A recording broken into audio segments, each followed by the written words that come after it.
We're live here in Las Vegas for the National Horseplayers Championship.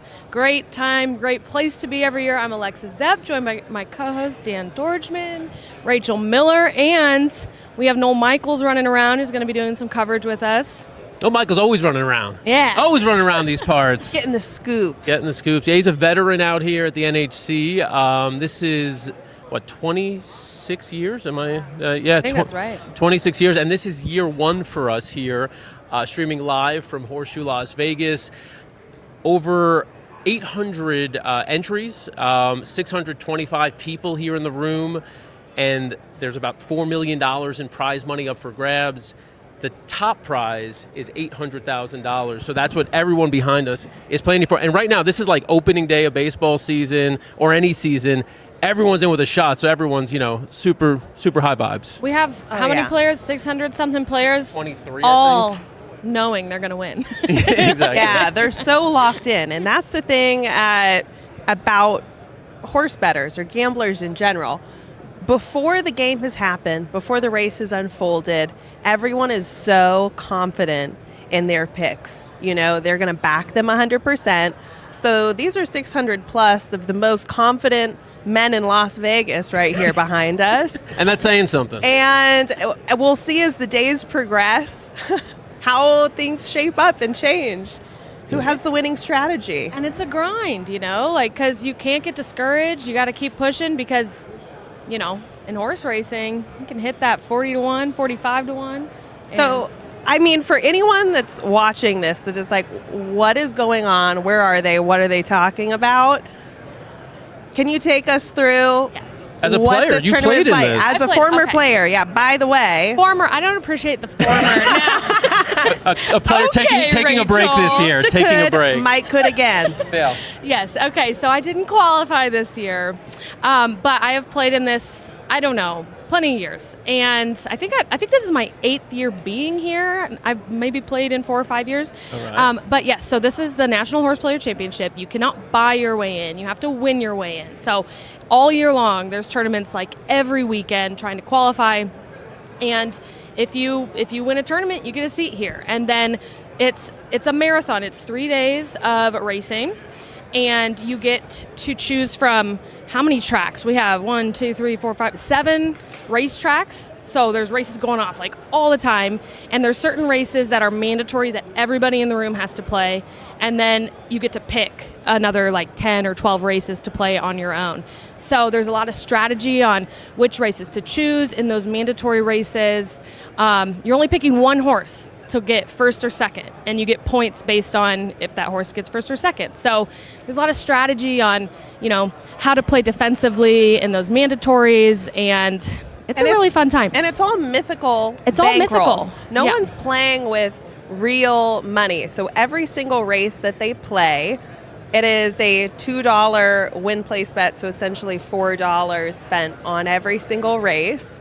So the person who ends up winning $800,000 at the end of this thing has only built up a mythical bankroll of a couple $100. Yeah. Which is pretty amazing. So no one here is playing with their own money per se, but they're playing for the prize, which is this tremendous purse, the biggest in the nation.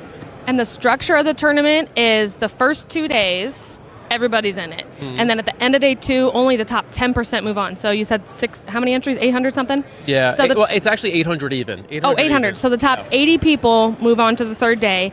Anybody who makes that gets money. I think the lowest payout is like $10,000. Yeah. And by the way, we'll be live tomorrow as that's happening. So we're going to be live all 3 days out here. We're kicking things off here for a couple hours today. Tomorrow we'll be live for the cutoff, and then Sunday we'll be live as we enter the final table, the top 10. Duke it out. As they duke it out. But we've got someone standing by who's got a whole lot more on everything NHC. Noel Michaels standing by with Keith Chamblin. Noel, take it away. Hi guys, Noel Michaels here, and as you can see behind me and around me, we are at the National Horseplayers Championship. And if you're a horse player, handicapper, there's nowhere else in the world that you want to be or you aspire to be. And when you're here, you feel it because you're in a room of people basically just like you. They share your passion for horse racing and handicapping and betting and hopefully winning. And that's what we're doing here this weekend. That's what it's all about. And we're the lucky ones. I know there's a lot of people out there who are watching who aspire to be in this room. And we're going to try to bring that excitement and feeling to you as you watch here on your remote feeds. So standing with me is the man of the hour for me, actually, Keith Chamblin from the National Thoroughbred Racing Association. I've been coming here 26 years. And one constant about this whole thing has been you, really. I mean, you have been like the driving force of this, you and the NTRA and your great staff for all these years. Just tell me just a little something about how it is to be back here and how you feel about this event. Labor of love, you know, for the whole team. Our entire staff is here. Tom Rooney will be here this weekend. He's on his way out. And it's absolutely one of the most enjoyable weekends of the year for all of us, our entire team.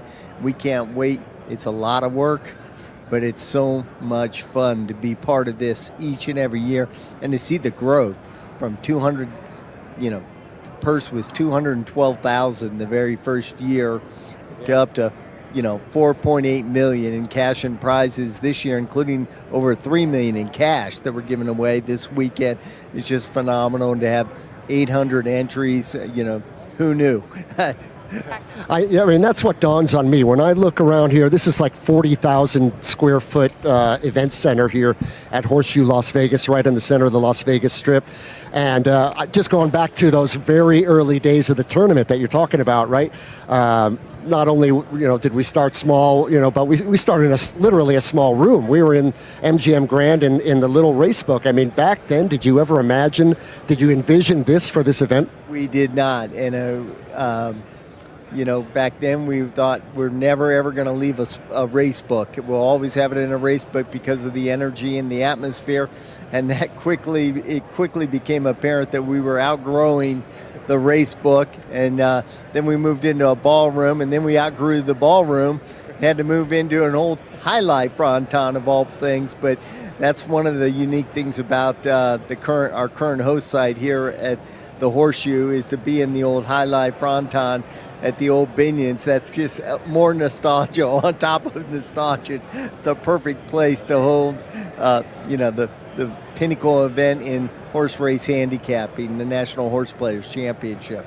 Yeah, and that's a big thing for the people who come here too, right? I mean, that's part of what they're doing. That's part of what they're playing for. This trip out here, win or lose. I mean, as Alexa said on the set, everybody in here expects they're going to win, right? But really, 10% of the players here are going to make money, a lot of money, and one person will be, you know, the winner, obviously. But actually, everybody who's here has won already. Question. It's one of the beautiful things about this event is you can't buy your way in.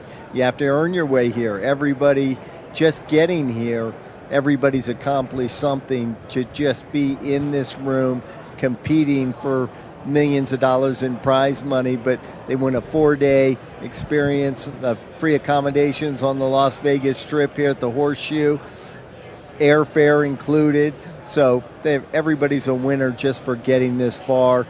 And now we're going to see who the lucky 10% of those 800 are, or the 80 that move forward into day 3 and culminates with a lot of money on the line. Yeah, well, it's a heck of a show that you put on here, for sure. And I think everybody that comes out here appreciates that. Yeah, just appreciate America's Best Racing being here for the 3 days and look forward to hosting you as well. And how gratifying is it to give away all that money at the end of this thing? It's great. Just shows what the industry can do when we all work together and collaborate. Big things can happen because everybody can host a handicapping contest, but it takes collaboration by 33 different outlets across an entire year to pull something together like this. But we can do it. Yeah, you can do it because of you and your great staff. So everybody here, I think, just appreciates that this event exists and that you guys do what you do. So thanks a lot, Keith. And a great weekend. We're all looking forward to a great weekend. That's Keith Chamblin of the National Thoroughbred Racing Association. All right. And we're just excited to be here. Guys, back to you on the set. Awesome. Thank you, Noel. Noel, we heard Keith mention that whoever made it here is already a winner. But let's speak the truth. We all just want one thing. We want what Mike Gillum got last year, which is to actually win this dang thing. Mike Gillum, winner of last year's NHC. Welcome back. Thank you very much. Appreciate it. How does it feel being back in this room again? Bring back some memories? Yes, lots of great memories. Very, very intimidating coming in this room, but really excited. I mean, look at this room. It's great. Intimidated? You don't feel like, I've done this. I literally won this. I'm still intimidated. But no, it's, I just can't believe that I really topped this field of, pros, the best of the best, and just happened to, come out on top, and it was just my day. What does it take to win this contest?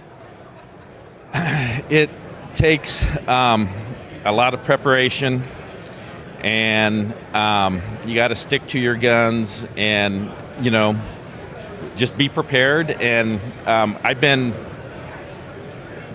taking notes and watching replays for months and months, and just for this day. So I mean, my prep didn't start today or last week. It started months ago. So I have a big thick notebook of notes, and different horses to watch, and just a lot of replays watching. So you've told me before about a different kind of prep that you've done, like the mental prep. You said that you did a lot of visualization last year beforehand. Yes, I did. I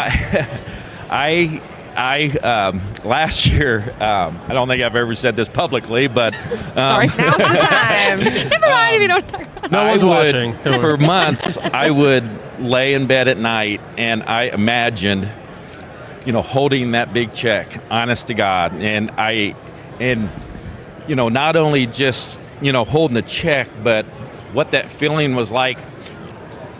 Once I got, back up to the room, and then, what was that going to feel like? And I just tricked myself that, that really happened. And then it did happen. I just manifested it. It was amazing. Really. Was the feeling the same? It was way better. Yeah. Well, I mean, that's powerful. Like this tournament really is a mental game as much as it is a handicapping game.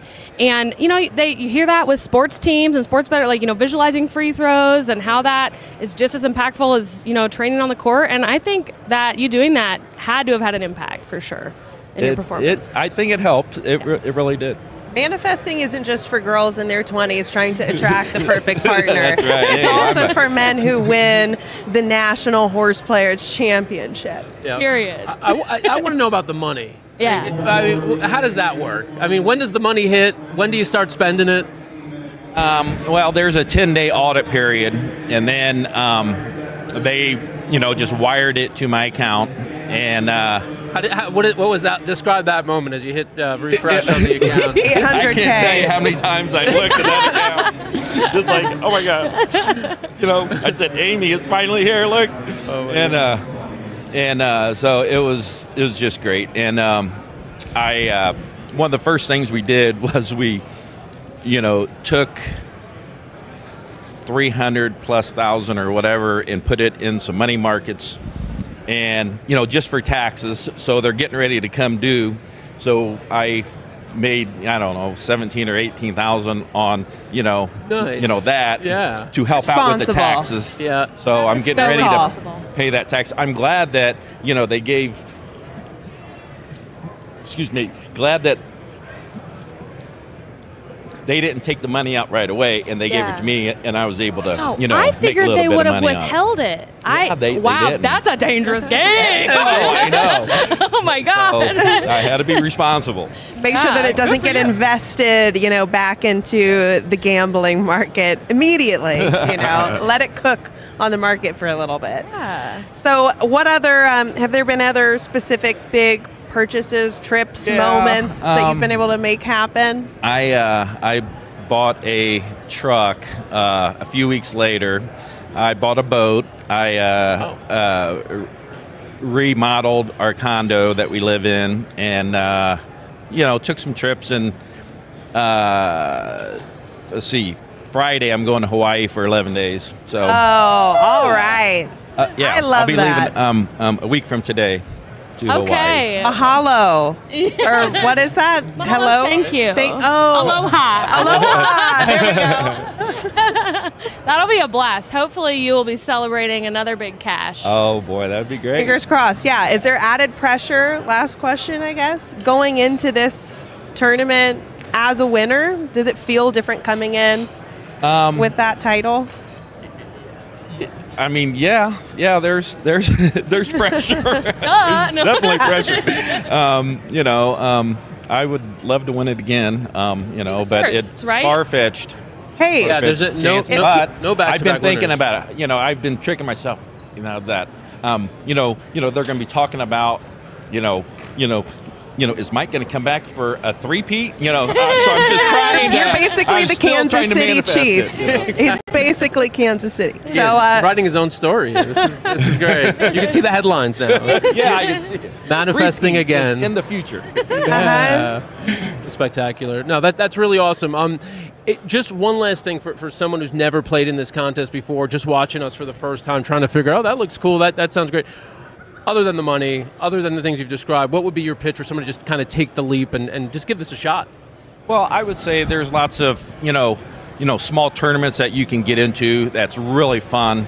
You can get in for $12 or $22 and play and have a whole day of entertainment for $22 and you can get into it that way.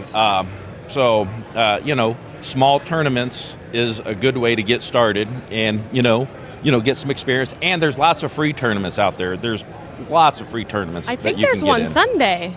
Yeah, there's one today. There's a free tournament for everybody who's a member that, didn't qualify. Yeah. They're doing, so get in. Well, you can find more information, of course, at ntra.com. There's a full calendar of races. Yesterday, Alexa and I both tried to qualify via the Last Chance qualifier, which is an interesting one. It's $500, and there were like 1,000 people who entered that. So that was like there was more people than this, or more entries at least, and it was hard.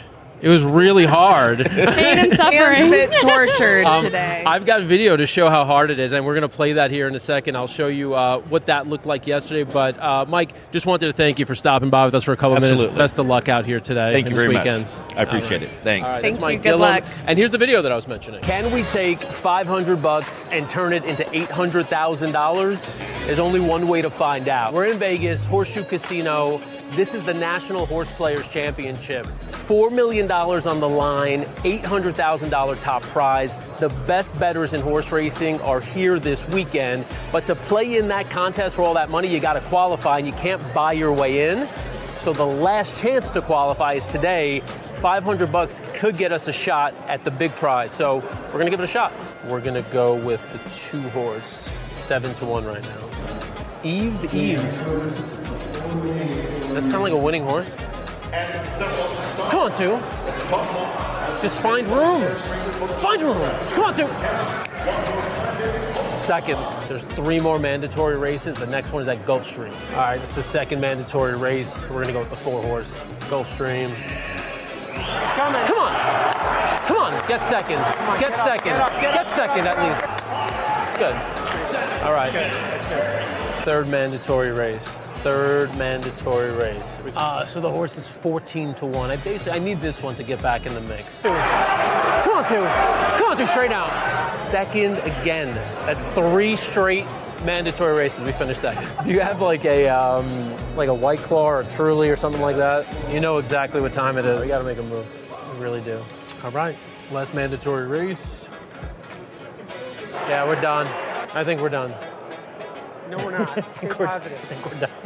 We're done. We were done, but one guy with new life is this one right here, back from the dead here, Billy Koch. My eyes tell a story. And the Bloody Mary. What time is it? 9:22, first Bloody. I'm still a little shaky. I can't even hold the microphone. That's not good. How late were you out last night? I was out pretty late. Just going to leave it at that. But, I'm excited to be here. This is my first time at the NHC. I have a great group of table members, and they promise to let me know when each race is going to go off. Those are good friends. Yeah. When you don't have that inner stability to know where you got to be and when, you got to have those buddies that'll pull you in the right direction. Gotta have friends. You gotta Isn't be that a there. song? You guys are probably too young to even know that song. I think it was Bette Midler, no? What it? You got to have friends. Good. I got you. Now we're going. I'm just thinking What about are we the doing World here? War There's theme people song. with like 7 iPads, like in a whole like computer system. People bring printers. Yeah, what is going on in this place? Like, it's not that hard. Yeah. It's handicapping a race. We do this every day. Like, you shouldn't have to have that much Or the technology. hardcore of the hardcore. Everyone has their own approaches. Like, are people gonna like cry when they lose after this? Like, what happens? Yes. Like, you'll go around and people be like upset and dejected. Oh, yes. Yeah, I Wow. mean, Sunday is a wild day because everybody's still here. There's the consolation tournament, but you know, Probably not gonna 90% be of the here on people aren't Sunday. in it, Yeah. and so people just like, Are you in the tournament? not this year. Oh, you didn't qualify? No, she might have cried. I might have cried. So but Listen, I have played in it many years, so I am not going to cry. I'm going to tell you guys that right now. There will be no tears shed. We are going to have a great day. America's Best Racing is going to have a great day. Oh yeah, always. I don't know what you guys are going to do all day. Talk to people. Like, I mean, I'm supposed to be handicapping. Literally, I haven't even looked yet. Dude, you asked when these races are going. Yeah. So here's the screen. The first race goes off in 7 minutes, and he hasn't even looked at a race. I'm going to miss that one. Safe to say that, yeah. so it's safe to say you have no plan. I'm dead serious when I say I have absolutely no plan. Like, I've never done this before. I've played like BC, and I've done well in that. Very different. With my buddy Sean Borman, who I called this morning for advice, and he didn't take my call. But I've never done this before. And like Basil, you know Basil, right? So he's sitting behind me. He gave me this awesome sheet that has all the races and all the times, and he's like, hey, circle the mandatory ones. I'm like, how do I know which one are the mandatory ones? And he's like, well, you got to get a sheet. There's 9 sheets. I'm sitting over there like staring at different colored paper. And I think this is fantastic for the game. I highly respect all these people, but it's going to be a shit show. yeah, you ask what people do if they cry. I can say that the line for the bar gets a lot longer as the days I got go drink on. tickets. I got drink tickets. Nice. Go on. We're gonna hit you up. We Yeah, might you need- want to share them now? We'll take them now. Yeah. No, if you guys need some, I got All right, some we'll extra ones. We'll come out for drink date. All right. You told me you qualified by just kind of randomly picking horses. Yeah. So with Little Red Feather, we have this contest every week, and it's pretty fun, and our partners love it.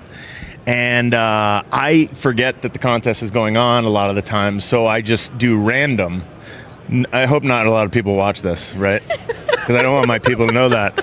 And I ended up like winning 3 contests. Wow. And so I ended up in this final Wait, you, table. You use the button that It just says random picks. Oh, I hate you right now.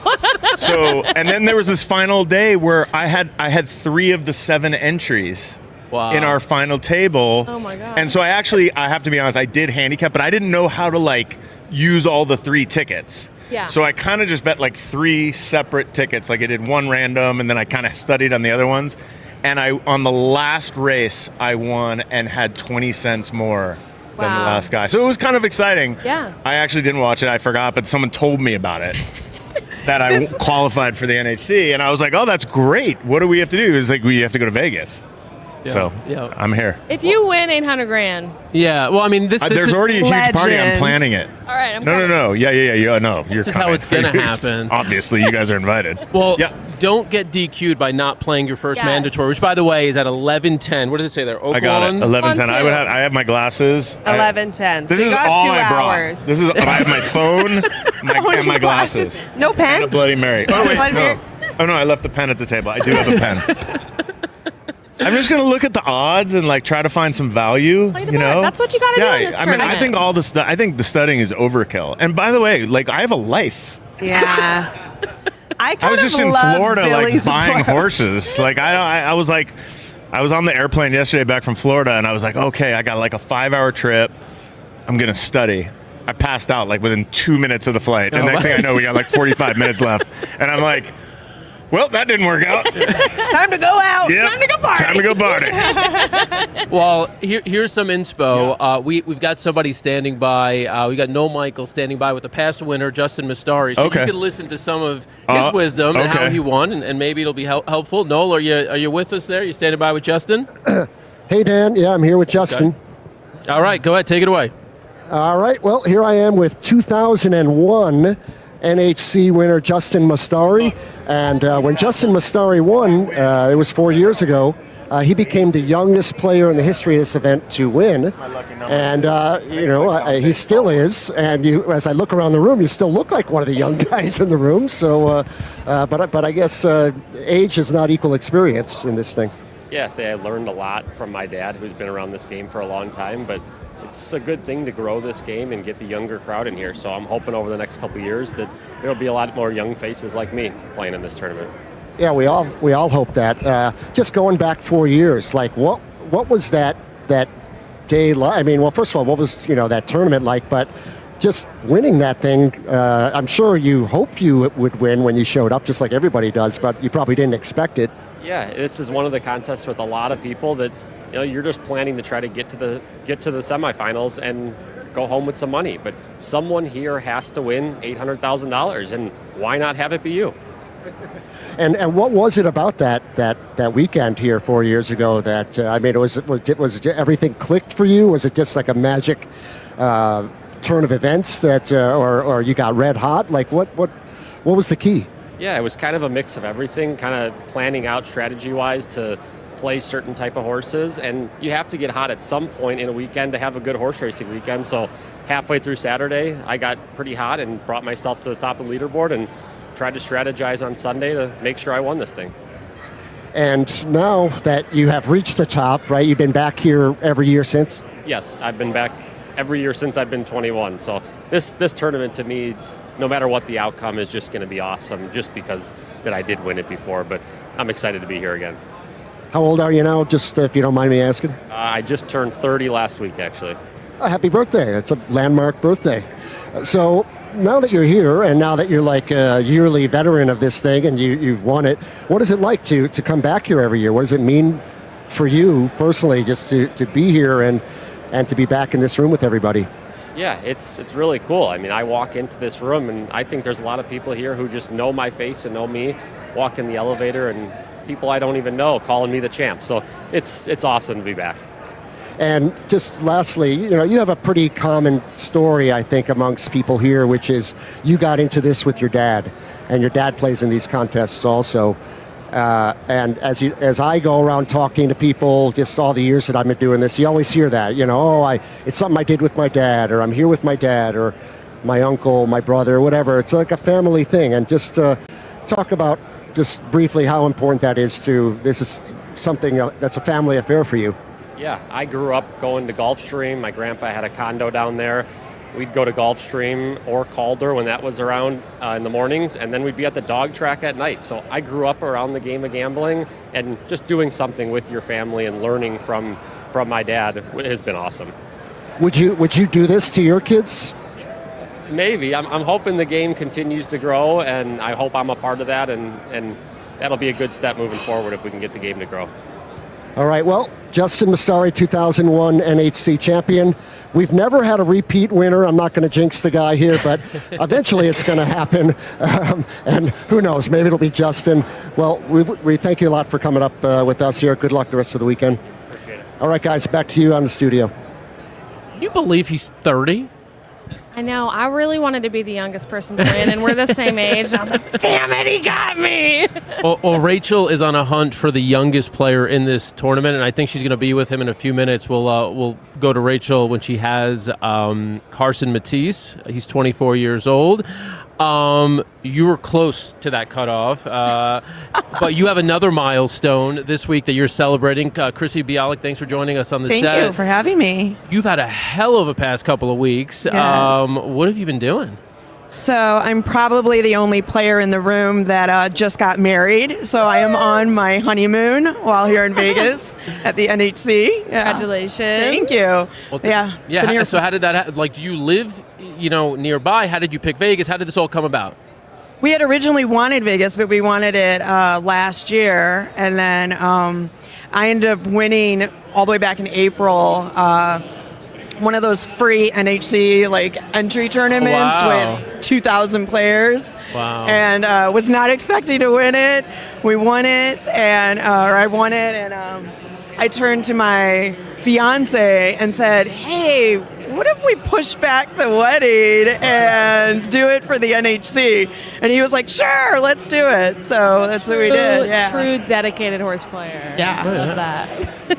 It was absolutely amazing to get married in Las Vegas. I mean, we got married at the Neon Museum, and then we had our reception at the Mob Museum and kept this old school Vegas theme throughout the whole wedding.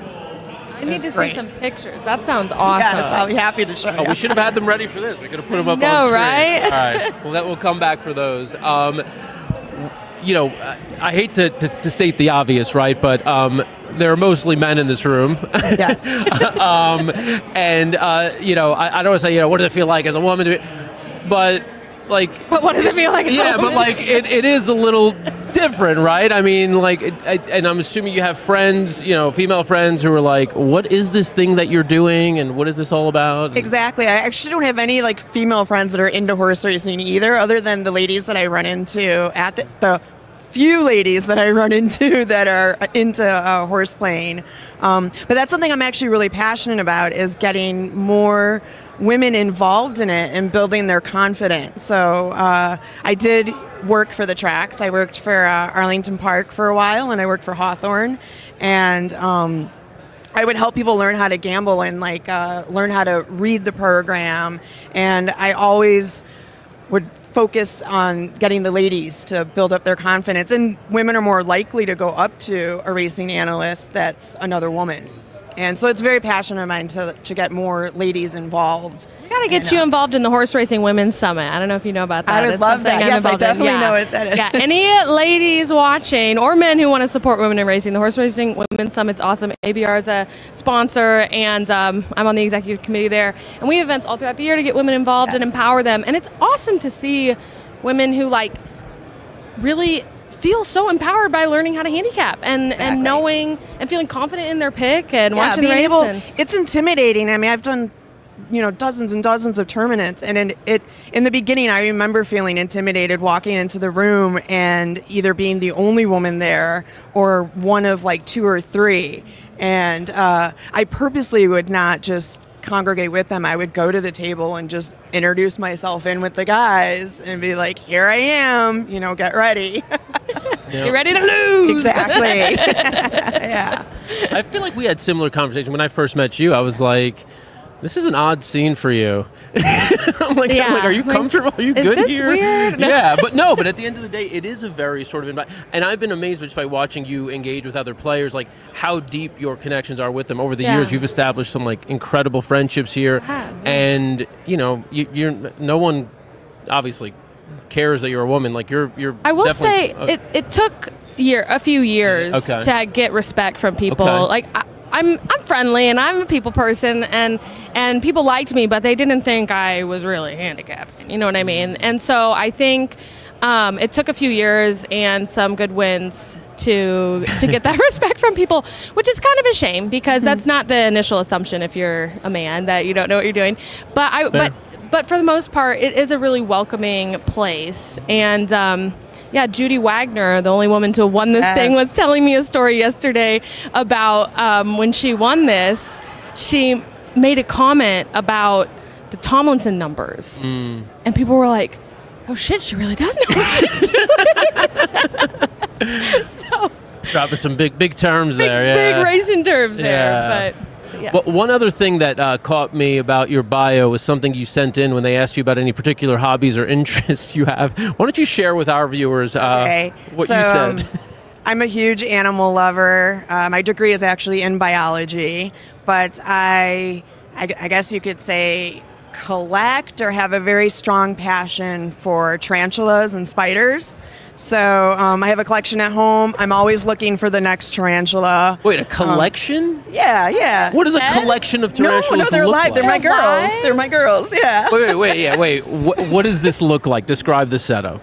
So I have a nice, I have a tarantula room You know, room. yes, and Does it have a door? it has a door. Yes, Windows? yes. They just all run around in the room, or they're in cages? It's kind of like having I always equivalent to having like a saltwater fish tank hobby. So they all have their own cages. They all are decorated really nice. I'm just picturing her like laying on the couch watching a movie, just like stroking. So here's a fun fact about tarantulas that people are always startled by. Female tarantulas can live to be about 30 years. Wow. So all of my girls are already in their late teens. I got one that's in her early 20s already. But yeah, they're with you for a very long time. So even though they're not The females? only females, males don't live very long. They really don't have much of a purpose other than making babies. Okay. All right. Preach. Well, So- Yeah, how about it? You know, but I love them. I absolutely love them. And like I said, I'm always looking for that next tarantula. What got you onto that? Like, what started that? My education. So when I was yeah. majoring in biology, we had to do a reproductive study, and I didn't want to be the person that picked mice or something fun. I was like, I want to do something different, and I asked to do spiders, and my professor gave me a look like, he's like, you know how many babies they have, right? And I was like, yeah. And he's like, okay, and that's how I got hooked. Well, you belong in this room. You are tough. How many do you have? I know I have 5. So you have 5. Okay. They all have names, I assume? They all have names, yes. Please share. Okay, so let me see. It's Bella, Rosemary, Vivian, Kitty. Well, that last one ain't going to be happy. Okay. Yeah. Okay. Yeah. That's amazing. Are you available for tours? For tours? Yeah, can we come through and We really dropped the ball on this photo right now. We need wedding and tarantula. Wedding pictures and on the screen. But you know, like Arachnophobia killed it for everyone, right? Like that was the movie Yeah. that just. And I just had the complete creeped. opposite reaction to it. I Did was like, you? oh, I want a spider so bad. Yeah. No, I did not have that reaction. But I had no, a tarantula in my hair in Chile. What? And on ever purpose? since, no, I went on a hike. It was a bad idea. I came back. I had dreadlocks at that time. I shook them out. This tarantula fell, and ever since, haven't been friends with spiders. Buckle at the knees when I see a spider. It's really funny when it's feeding day and I have to open up all the tanks. My husband now will actually put like towels on the bottom of the door. And he's like, my I'm not God. risking these things getting loose and coming out under the door. Wow. Did not bond over a mutual love of tarantula. That's amazing. Back to horses for just a moment before we let you get out of here and go focus on this contest. We just had Billy Koch on. His game plan was to drink Bloody Marys and not handicap and to guess at random. Is your strategy a little more involved than that? No, yes, I'm taking it a lot pretty seriously. I'm going to try to. I worked last night on my mandatories, and I think I have those set. And then for the optionals, I do plan on spreading that today. I've gotten all sorts of advice. I think I'm just going to go with what I feel my gut. Yeah, exactly. And see how that works, yeah. At the end of the day, you got to live with yourself. At the end of the tournament. So you just got to go with your gut and go with your guns. How would you define success this weekend? I mean, do you need to make that cut to Sunday? Do you want to make the final 10, or you're like, look, just being here is success, which we've heard a lot of people say? I am just proud of myself for just getting here. I've been working a long time to make it here, so I'm proud to just be here. But I would like to, for me, it would be great to make it to Sunday in the, top 80 or whatever. But I'd be happy if I can come in, considering how many players are here, like maybe in the top 200. I would be happy with that, yeah. Awesome. Well, certainly achievable. You've impressed us with your range of interests and skills and talents, and we're going to be rooting for you. All right, thank you guys. All right, thank you, Chrissy. So I will say we're going to have an awkward transition here because I don't know where is Rachel. Can she hear us? Is she standing by? Is she at the PGF She's in the thing? hammock. Oh my God, she's in the there! She's there. Okay, she's there. Okay, good. Rachel, what is going on? I mean, I don't know if you guys can see this situation of where I'm posted up right now, but I think that this is the sweetest setup of all at the NHC. We're doing an interview with me in a hammock, and Jim Colbert, who brought all this stuff in. Tell me what's going on. What's up with this setup? Sure, Rachel. So last year, I qualified for my first NHC laying in the hammock under the fake palm tree in my backyard in the Boston area, and decided I'm going to bring one of the two for luck when I'm at the NHC. Got my 15 minutes of fame last year because of the tree, and so this year I figured, well, let me lug both things out from Boston. But if I'm going to do that, I want to make it worth my while. So I reached out to the PDJF and said if somehow we could turn this into a little charity, so we have a little donation box, and hopefully if people take a turn laying in the hammock for a few minutes, they'll donate a few dollars, or if they have a winning ticket, they could do that as well. So figured if I'm going to, big heavy man like me lugging 100 pounds of stuff through the airport, I figured make it worth something. So that's why the setup is here.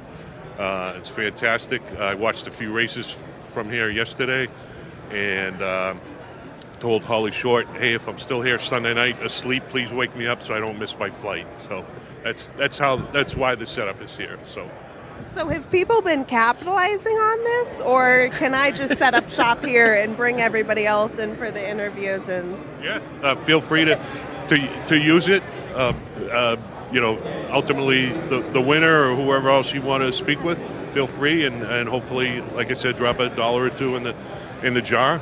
It's available. I've seen a few people laying on it. The funny thing for me is getting off the hammock. In the backyard, it's fine. No one's here to see me. When I get off yesterday, I did a little roll to get off, and 800 people all looking at me. So it's a little bit different. I'm a pro, so I will help you get off the hammock in a little bit after the interviews. Yeah, admittedly, I did not want me getting in this hammock part of the interview. It was pretty, touch and go there for a minute. So getting out, I'm also going to hold that until we're no longer rolling. But Jim, you've got to be one of the most relaxed people that we've seen. Is the hammock the key to that, or are you just a pretty chill guy? So part of it is I'm normally pretty chill, although my older kids would say you weren't that chill when we were younger. Yeah, from Boston, a chill person from Boston? You've got to be 101. That's right. But part of it was being out a little bit late last night. Here in Vegas, you got to take advantage of everything, so I'm a little calmer this morning. But between the tree and the hammock, it's kind of my Zen experience back home. I just maybe right after work go out and lay on the hammock for 45 minutes, take a quick nap, and you feel refreshed. Between the pillow and my Jaws blanket, that kind of adds to the ambiance, and it's just really kind of fun with the pad and everything. It's very comfortable. I'm sure you're enjoying it right now. So. Yeah, I am. This is awesome. So your strategy for this weekend, has that changed at all from last year to this year? What's your approach? Are you overthinking or reanalyzing stuff, or are you just rolling with the decisions that you made when you originally handicapped? Sure. Good question. So amongst my friends, and I'm here with 4 or 5 guys, we rent the house up in Saratoga for the full meet. Everybody has their tools and iPads and slide rules and all that. I'm known as kind of the quick handicapper. I just look, at the race for about 3 minutes and decide this is who I'm going to go with and kind of stick that out. When it's not in a tournament, it's, how will I make the wager part of that? But obviously in the tournament we have rules. But yeah, no, last year kind of was thinking, you got to play long shots every race, got to move up the leaderboard. But the more studying and talking to people, the average, the winner typically averages about $10, $11 a race. So I said, if you can, find a 5-2, 7-2 in there somewhere that you really like, go ahead and play that, and you'll move up the leaderboard. So there's so much great talent in the room, handicapping wise, and all that. I'm hoping to catch lightning in a bottle, certainly win, but really more just the camaraderie and the event itself is fun to be with people that have the same hobbies as you do and all that. The hotel treats us great. The NTRA is fantastic. So the fact that they actually let me bring my backyard equipment in here, maybe next year I'll bring the patio table as well or something. Who knows? So. Yeah, grill, maybe cook out some hot dogs, maybe just a bonfire, make some marshmallows. I think that they could do that. You know, if everyone can smoke cigarettes in Las Vegas casinos, why stop there? Let's make a bonfire for some backyard grilling. You actually just described my backyard. I love to cook. I have two grills. We have the fire pit. The light normally lights up. I think it got damaged on the flight. I'll be talking to you, JetBlue. But so when the neighbors see the palm tree with the lights on, they go, "Oh, Jim's out back. You know, bring a cooler with a few beers or have some drinks." And that's, again, kind of like it really started as a beacon to my friends on the street, Eric and the other guy. So that when they would drive by from work and they would see the tree lit up, they were like, "Oh, Jim's out front. Let's stop in and have a beer." So the party light is on. Right. Well, I love the energy and the vibe that you're bringing to what for a lot of people is a high-stress environment. And hopefully a lot of people capitalize on this. I love that the PDJF got involved, and, you know, I'll be putting in my 2 cents to the tip jar because this has been a great time, you guys. I don't know that I'm getting out of this thing. But Jim, best of luck to you. Thank you for chatting with us. Thank you. And I hope on Sunday night, you know, you can come back, lay in the hammock while I'm handed the big check for, you know, $900,000, whatever it is, and be glad, you know, maybe I'll buy hammocks for everybody if I win the big check. So I like that. I like that plan. We're rooting for you, Jim. Okay, thank you very much. All right, well, back over to you guys. Maybe I'll see you again. Maybe I won't. I don't know. Rachel ain't Hammocks getting for up. all. Yeah, she's not getting up from that hammock. There's a lot to unpack from that interview. I know who I'm rooting for. Same. I love how Rachel, it's just so Rachel. She has this whole scene in her mind. It's like she described the marshmallows, the grill, the burgers. Like she that's how her mind goes. Like It's incredible. It's great. Yeah, so creative. So creative. As good as that was, I'm still stuck on the tarantula thing. I mean, you know. Damn, yeah. To not only have the pet tarantulas, but they have names, and they're like teenagers, you know. Okay. Well, I do understand naming them because and that men are worthless in the tarantula world. That's well, that I can understand, you know. But, okay. So. I once tried to keep fish, and I named them. Okay. That's a bad idea because those die real quick. Yeah. But tarantulas, I mean, if they live for 30 years, No, you'd name them. well, not so much that they have names, but they're like Bella and Kitty. Oh, yeah, like cutesy names. Yeah. You know, Yeah, not like like I would be killer. like Fangs or something like that. Would be my name for a tarantula. Yeah, won't be taking up that hobby anytime soon. So, no, you worked the room a little bit here a little while ago. Things are really about to get started. We've had a couple of races, but they've really just all been favorites, kind of smaller fields, Colonial, Tampa Bay Downs. Gulfstream Park's first race is about to go off, and then we got Aqueduct in 20 minutes after that, and the first mandatory race. For those who don't know, basically all the players here have to play the mandatory races, so that's going to be 7 races today, or is it 6 races today, or the mandatory races, and then they get optional races, so they can pick from all the other races to bet. The first mandatory is at 11:15 or so. It's Oaklawn Race 2. You spoke to 2 people who've won this contest, right? What's the main takeaway for you in terms of how to pace yourself? Because this is just such a marathon. Again, right here in Vegas, it's 9:50 a.m., right? And most of the people have been in this room for 3 hours already, and they will be here for another 6-7 hours today, and then another 10 to 12 hours the next 2 days. I mean, that's something a lot of people just have to understand. Like if you're watching from other places that, obviously West Coasters understand that when you're dealing with these East Coast races, you're talking about 9-10 in the morning here. Yeah. I mean, and that's a long day ahead of you when you're going to go all the way through the end of Santa Anita.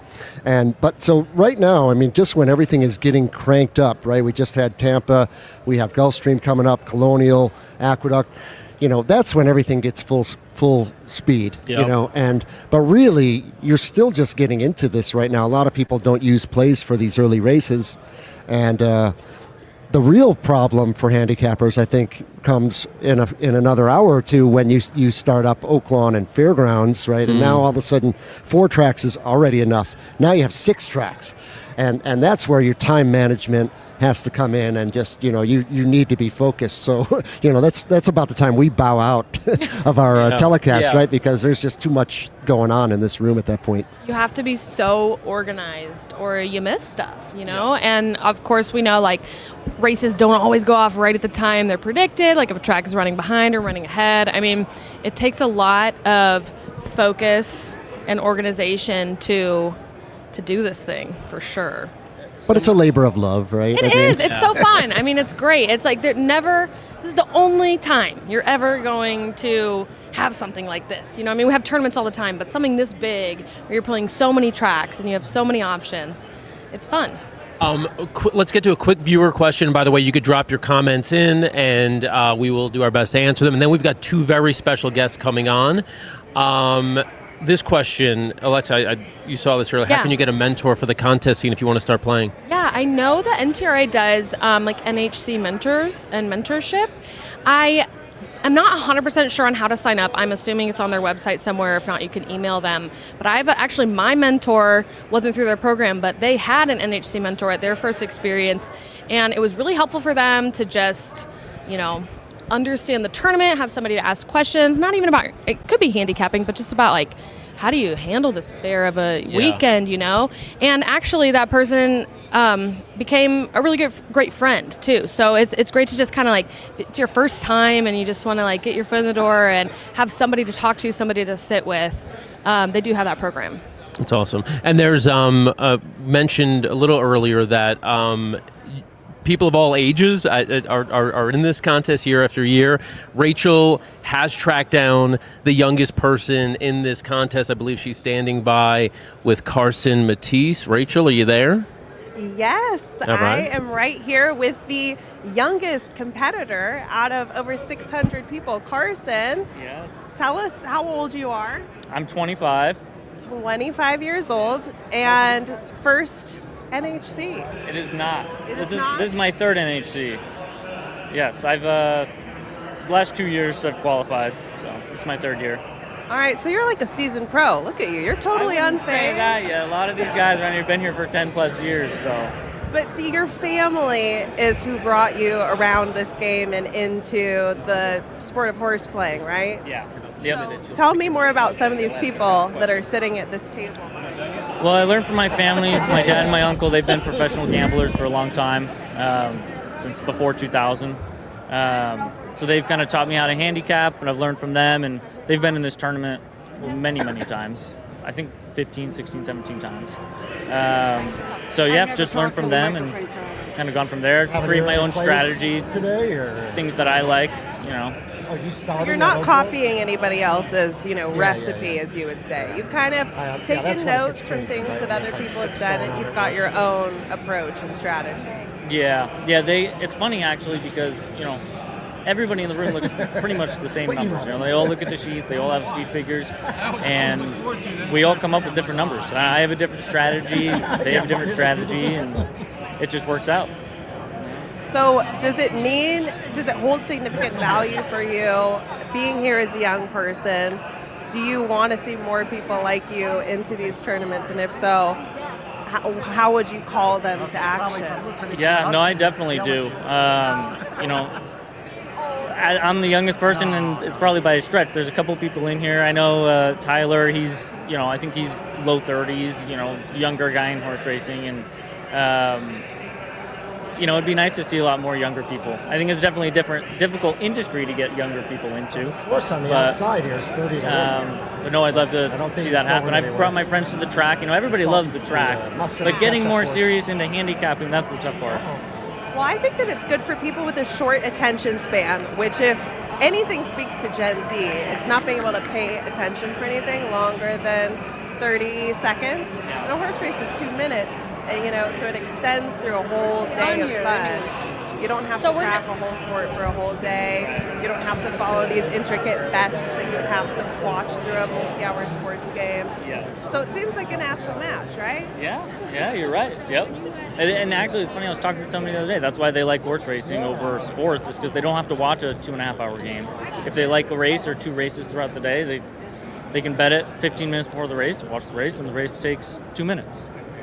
Locked in. Well, best of luck to you today. I'm loving this shirt situation. Does the rest of the family? No, they don't have that kind of merch on. I'm terrible. Is this part of the good luck I'm situation? hoping so. You know, it has horses on it. It's a little fun. So they're going to make it really quick, you told me. All right. Well, they better, 'cause I've I'm already missed hoping 2 for the races. best. I am hoping for the best for the rest of the table. Everyone is all locked in over here. But I think that they're ready for us back at the set. We'll let you continue making your picks for the day, and we might have to check back in depending on how things are shaking out. But back over to you guys. All right, Alexa Zepp and myself are back here at the desk with our 2 newest NHC Hall of Famers. I think a tremendous honor. We have Cheryl McIntyre and Jim Bennis with us. And first of all, congratulations. Thank you. I mean, it's a monumental achievement. And where did you fly in from, Cheryl? Or do you live here? Well, I flew in from Cleveland, but we live in, it's called Jackson Township. It's about 45 minutes south of Cleveland. But we also have a place in Sunny Isles Beach, Florida. So I'm back and forth all the time. And speaking of back and forth, you're back and forth to Vegas all the time, too, at least every March. Back and forth to Vegas, yes. And Jim, how about yourself? Where are you from? You came in from? I came in from the Chicago area.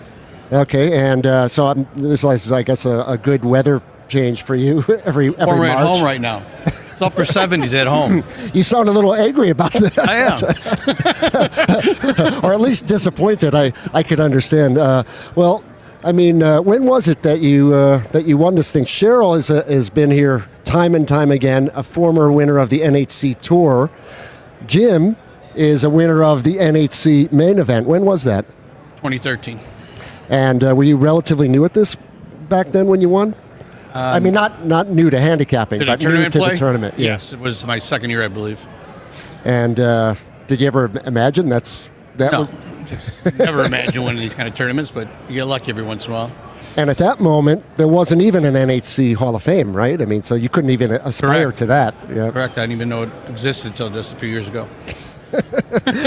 Well, now you know, I guess. And and the other, do you guys know each other, by the way? Oh, yeah. We do. Yeah.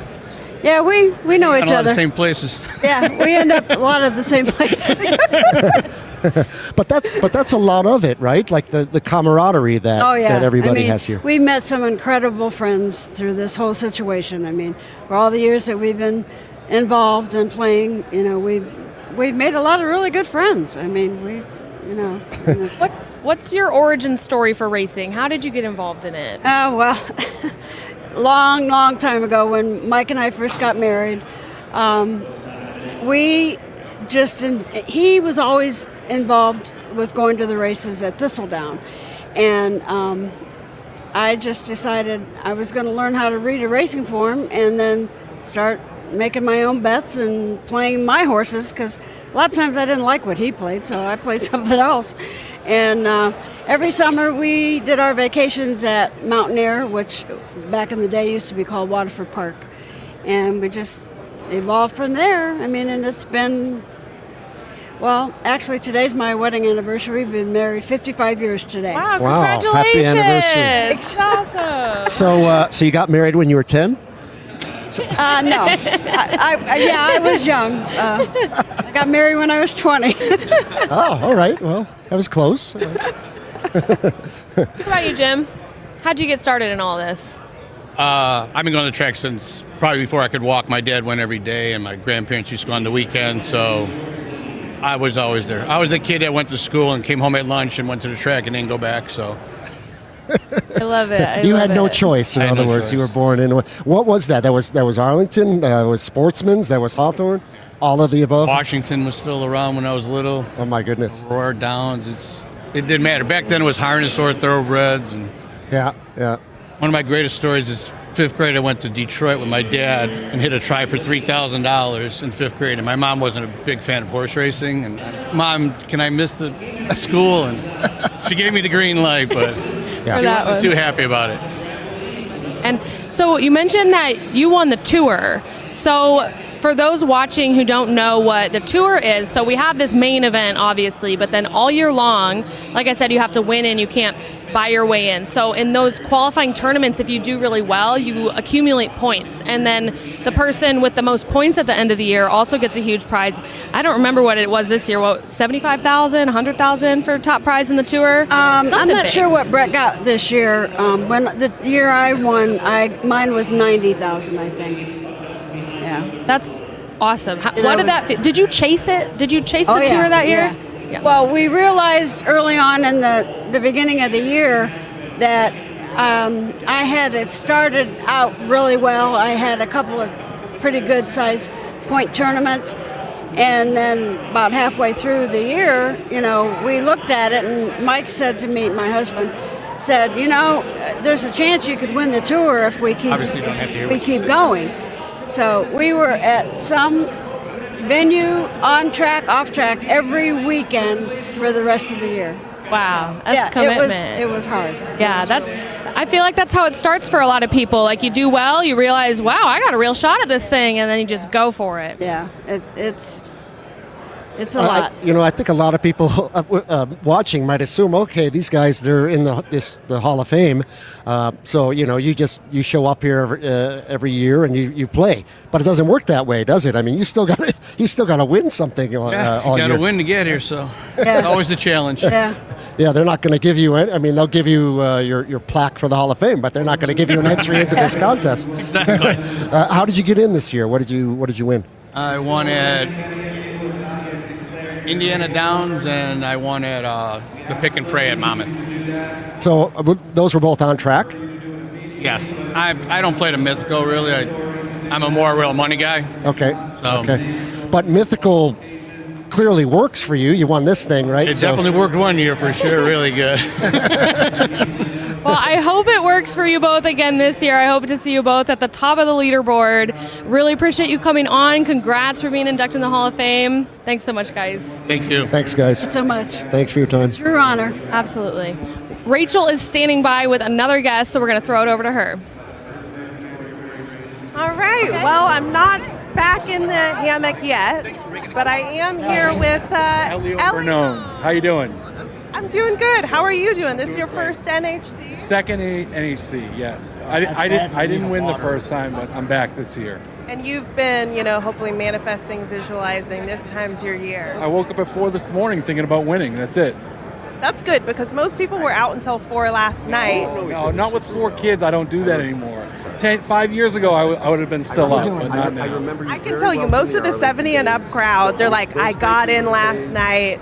And it's Vegas, I was partying. I was up in the elevator at 2 a.m., but not you, locked in. So how would you describe what this scene is like here to anyone who hasn't been? Like, what goes on in this room? Crazy. There's so many people, really good handicappers, and it's just amazing to see how many people that are just so focused on winning. Yeah, everyone's here, and the theme of day one, and especially this early in day one, is anyone could be a winner. That's right. But they don't know that it's you. They don't know that it's actually going to be you. No, they can all go for second, so it's okay. It's a good prize to be second. So what's the strategy in playing a horse tournament versus betting on horse races? Because you do both. Yeah, well, I still think you just got to come up with winners. Everybody's got these philosophy, you got to do this or that. You need winners, so multiple. You got to probably get about 150 points to qualify into day 3. So that's what we're going to try to do. And keep it rolling. Keep the good times rolling. Well, hopefully you come back for a 3rd year as a crowned champion, a big winner. And if things don't pan out in here over these next couple days, is there other ways to spend money in Las Vegas? Oh, absolutely. Craps table. I'll be there today. Blackjack, betting some games. So hockey overs. That's what we're here for too. I got a pick tonight. If you want the pick tonight? Yeah, no, please. I'll release it later on today. We'll monitor. We'll be waiting on the edge of our seats on X. And we, of course, have to mention that you brought a special guest with you, too. Two guests, Brad Weinberg and Dave Portnoy, yeah. How did you rope him into that? He's the partner, so I partner with him, he partners with me, so it's a good setup. And hopefully, he gets bit by the horse player bug. That's right. And wants to get his entry. And they're talking to Portland right now. Well, best of luck. Thank you for chatting with us. Thank you. And more electricity buzzing on the floors out here in Vegas. We're going to toss it back over to the set to you guys now. And looks like you have some more special guests for us. Thanks, Rachel. We do indeed. We have another big winner, Matt Miller, who won the 2021 Breeders' Cup Betting Challenge. So different from NHC, it's another huge tournament. It's a live money tournament instead of a mythical tournament. Also author of A Better Way of Thinking. Matt, thanks for joining us. I'm thrilled to be here. Look, I say it throughout that book. It couldn't be more genuine. I showed up here my first time, I don't know what it was, probably 2019.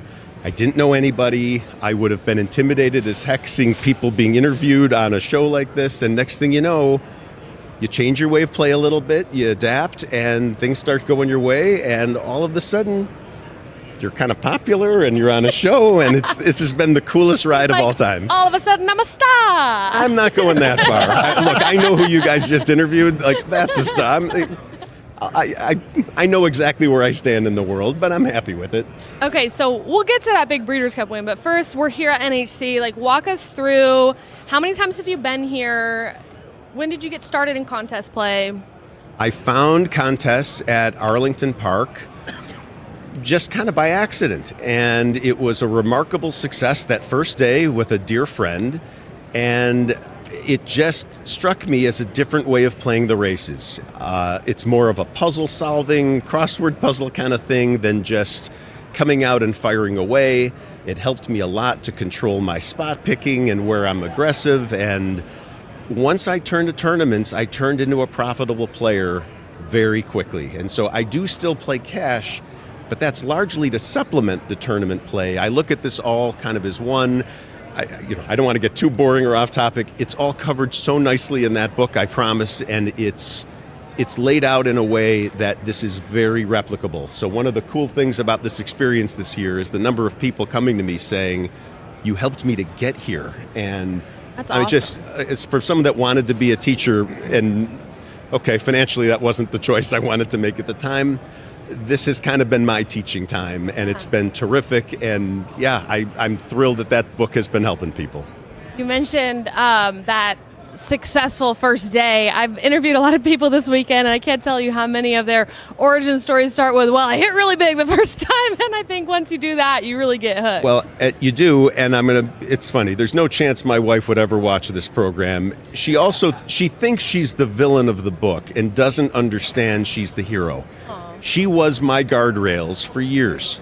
And when I came home after one huge, very lucky score, okay, I'll admit it, we were in a decent financial position. I was a lawyer, we were doing okay, and I had the luxury of saying, can I put this into an account, and would you just leave me alone? Don't ask me about how stupid I was. Don't hold me accountable for what I chose. And I promise I'm not going to have to put more money into this. And that account has just exploded with the lack. Right, I'm just free. It feels like I took off my shackles, and her not making me feel guilty or putting fear in me, that's a lot of the principle of this book, is playing within your comfort zone. And when you're not afraid to go home saying, I came home with nothing, that is empowering, as stupid as it sounds. People play scared and they don't want to lose over and over or admit to losing or how they lost. I don't care. I lose plenty, I win plenty. My whole principle is get to the good at-bats in these tournaments. You will get your share of singles, doubles, and home runs, and strikeouts, and other embarrassing plays. I will say, like, something I've personally experienced in the tournaments is scared money doesn't win a lot of these tournaments. So that is true, you know, and NHC is kind of an interesting difference because it's mythical money. So everyone, in a sense, is on a level playing field. You know, some of those bigger live money tournaments, people who can shove in $100,000 bet, you know, might have an advantage versus someone where they might say, actually, no, I'm gonna put $10,000 in to try to win and take the rest home. Which both approaches are, of course, fine. However, the really aggressive players do well. So I'll agree with you 98%. Okay. I think today and tomorrow, there is no fear in this room. This is a free roll. We all got our way here. We don't have to pay anything extra. I'm going to sound a little mean, and I don't want to. I'm really a positive person. Once you get to the final table, you see a lot of scared, I'll just call it pretty stupid play sometimes. Really not strategic, really focused on details that shouldn't matter, but people are looking at, the prize sheet that explains what everything is, and you see some unfortunate decisions being made. People not understanding how top-heavy it is. I would love to be in that position to make those bad choices. Absolutely. So, for those watching, the prize pool, top prize is $800,000. 10th place is $65,000. 5th place is $125,000. So yeah, if someone's really striding out at the top of the field, they're $100 or $80 ahead of you. Do you go for it? Yes. You have those races. Do you go for it? Do you shoot? Wow. I agree for the most part, because It'll change your life. when do you get a chance? And if you love a horse, you're getting really good odds on that horse considering the prize pool. So I agree that for the most part, go for it. However, if I was in that position and I was sitting in 10th and I could jump from $65,000 to $150,000 by hitting a 5-to-1, maybe I would do it. I just wouldn't concede that at the start of the final table. Not at the start. I Maybe still the last think couple. Exactly. Yeah. You have to look at this as the life-changing opportunity it is. At some point, that stops being realistic. Yeah, then get smart about your placement. But well, we had Mike Gillum on earlier, who won last year. Love him. Yes, he's amazing, and he was barely in the cut, I think, at the start of the final day last year, and he just hit every horse. Oh, I have equally bad horror stories. One of my years. So you asked when I started here. I think it was in 19. I think. If the fact checkers are going to get me, I could be. Maybe one time I was single qualified, but I think I've been double qualified ever since. I have missed the cut 3 times by a total, I think, of about $10 combined. One of those days, I was in second place of the whole tournament after day 1 and still didn't make the cut. And so this is tough. And massive respect to the people that do well. But man, you get to that final table, the advice I would give to anyone is this very quickly stops being about handicapping and turns into a game theory game and a bankroll management game, just in terms of point management. The game changes quite a bit, and my criticism of some final tables in the past, I think people just kind of kept handicapping and kept playing. In Mike Gillum's case, that worked perfectly, and so who in the world is going to argue with last year's Horse Player of the Year? But at the same time, for me, I want to see if I get lucky enough to get to that table.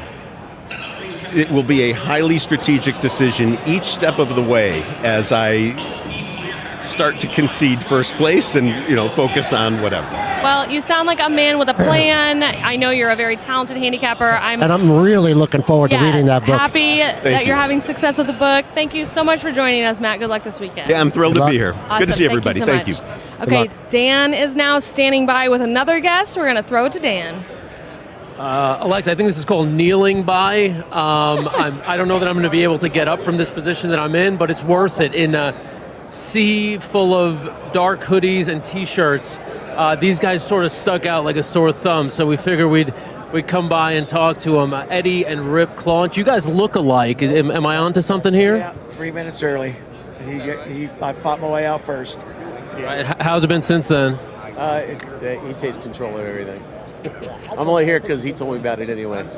So he was here last year. So I did the wrong. Yeah, he told me about it.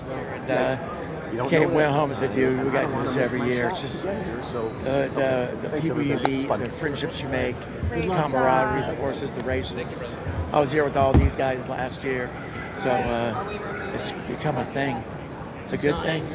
Was last year your first time qualifying? Yeah, my first time. I won a seat by winning second place in the Little Red Feather at Del Mar, and we had Billy on with us. You might not be surprised to know that he's struggling a little bit this morning. Oh, really? Oh, man. Well, I don't wish anybody bad luck, but at the end of the day, let's... I didn't mean with his bets. I mean he had a long night. Oh, long night? Oh, no.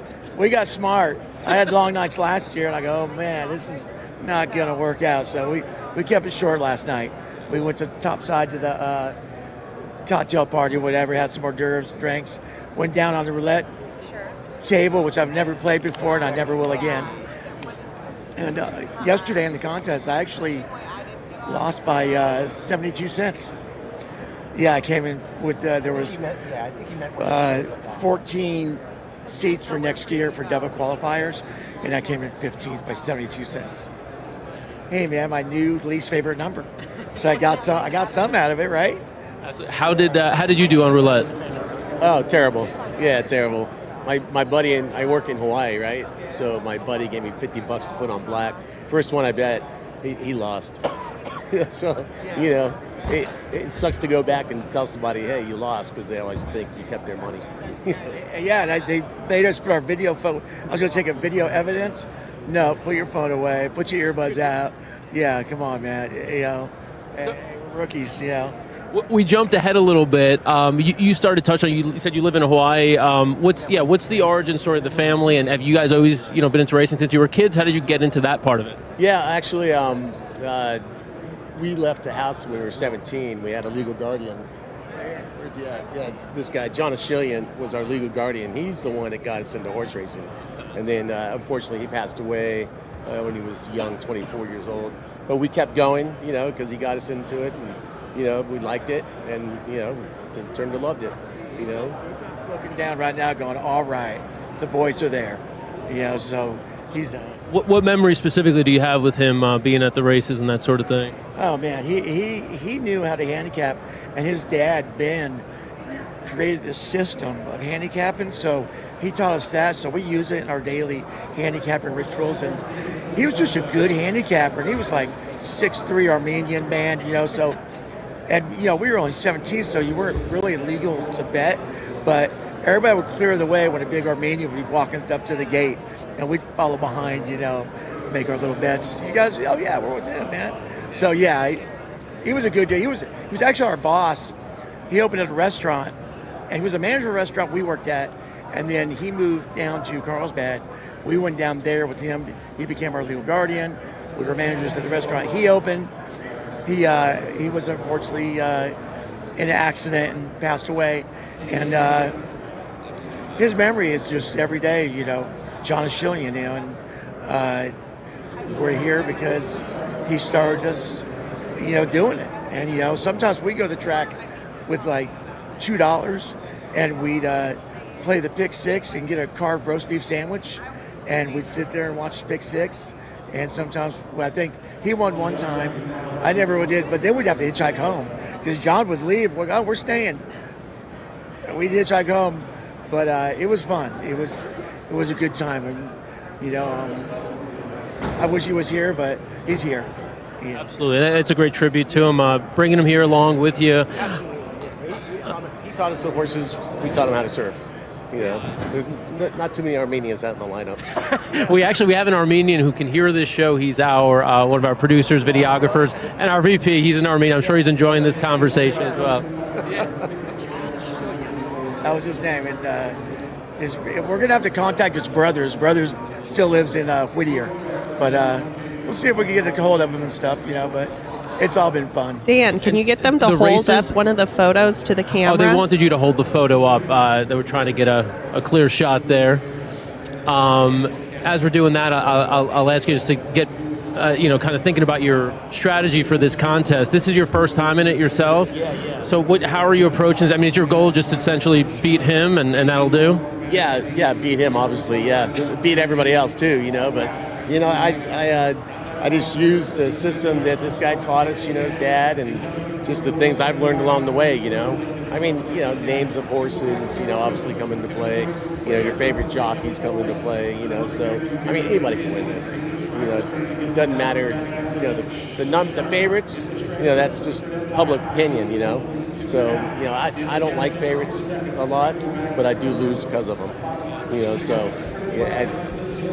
I should bet more favorites. Mark across the table last year said, hey, man, you got to bet more favorites. So, but, I think your initial instinct would be, I need to build my bankroll. I got to pick longer prices. I got to be fun. I got to be sneaky like that, yeah. Right. And you always look, just like he said, you look at names and stuff, and there might be a horse today with the name Rip in it, or it might be one with Eddie in it. I'm not sure. No colluding here, but yeah. So yeah, we play that, and of course we'll handicap it, But you never know, man. Your horse may get stuck in the A, or some of your jockey may fell off. He'll lose the whip. Anything could happen. But we always hope gate to wire. And we're the guy with the palm tree I met last year, Jim. We are so close now. Yeah, Kevin. Have you gotten in the hammock? Negative. We're not getting a hammock. Well, it's probably for the same reason that I'm worried about getting up. I think that is probably the biggest challenge. What odds would you put on me being able to actually stand up? Your favorite, 2-1. Better odds than me, that's for sure. We hit 61 this year, so yeah. Yeah, I tugboat in Hawaii, and he used to, and then he left, and we started our own business. So now we got 2 crew boats in Florida. I live in Florida. We both live in Florida. I just travel back and forth to Hawaii every other month. Like, this is my month off, fortunately. So, so it worked out, So it's, we love doing this, and we love being on the water, So that's the... Look, see, Claunch's launch right here. Yep. Oh, I got Hatch Hat. There's Claunch's launch. That's my dog. Yeah. It matches my shirt.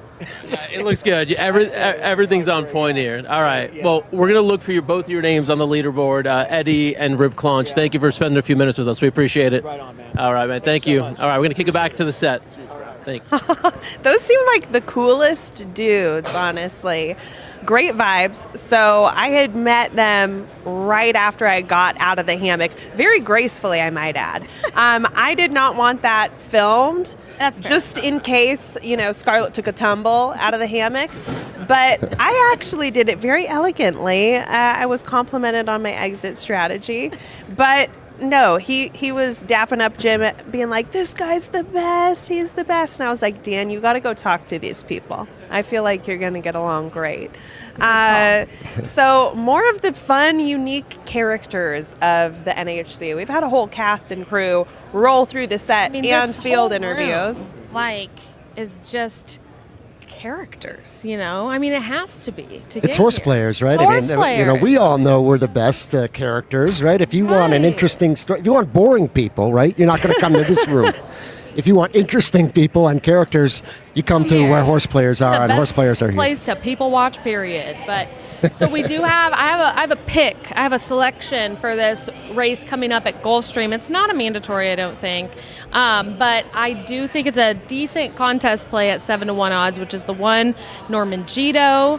I think this horse is really, really fit. I think it has some early speed. Should be kind of forwardly placed, and then also like the pedigree rating on this horse. So I do like the favorite, but it's 1-1, and in these tournaments, I mean, if you're at home betting, like maybe an exacta with them would be great, but in these tournaments, again, yeah, you can play a favorite, but I don't want to play a 1-1 favorite, maybe a 2-1 or a 5-2 favorite, but 7-1, pretty decent odds. So that's coming up here at Gulfstream Race 2.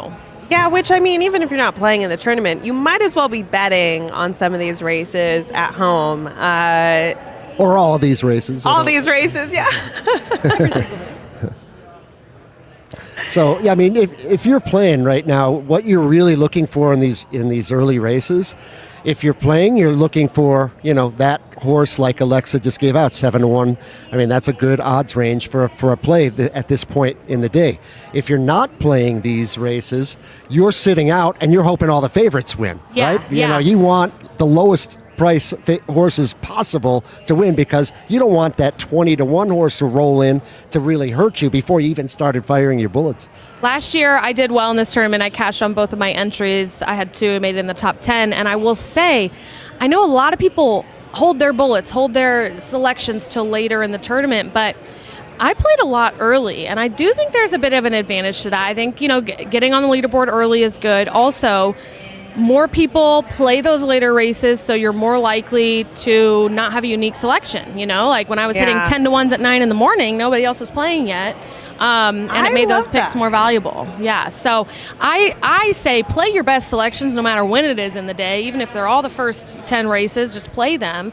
But there is a little bit of strategy. But we actually have Dan standing by with the TAA.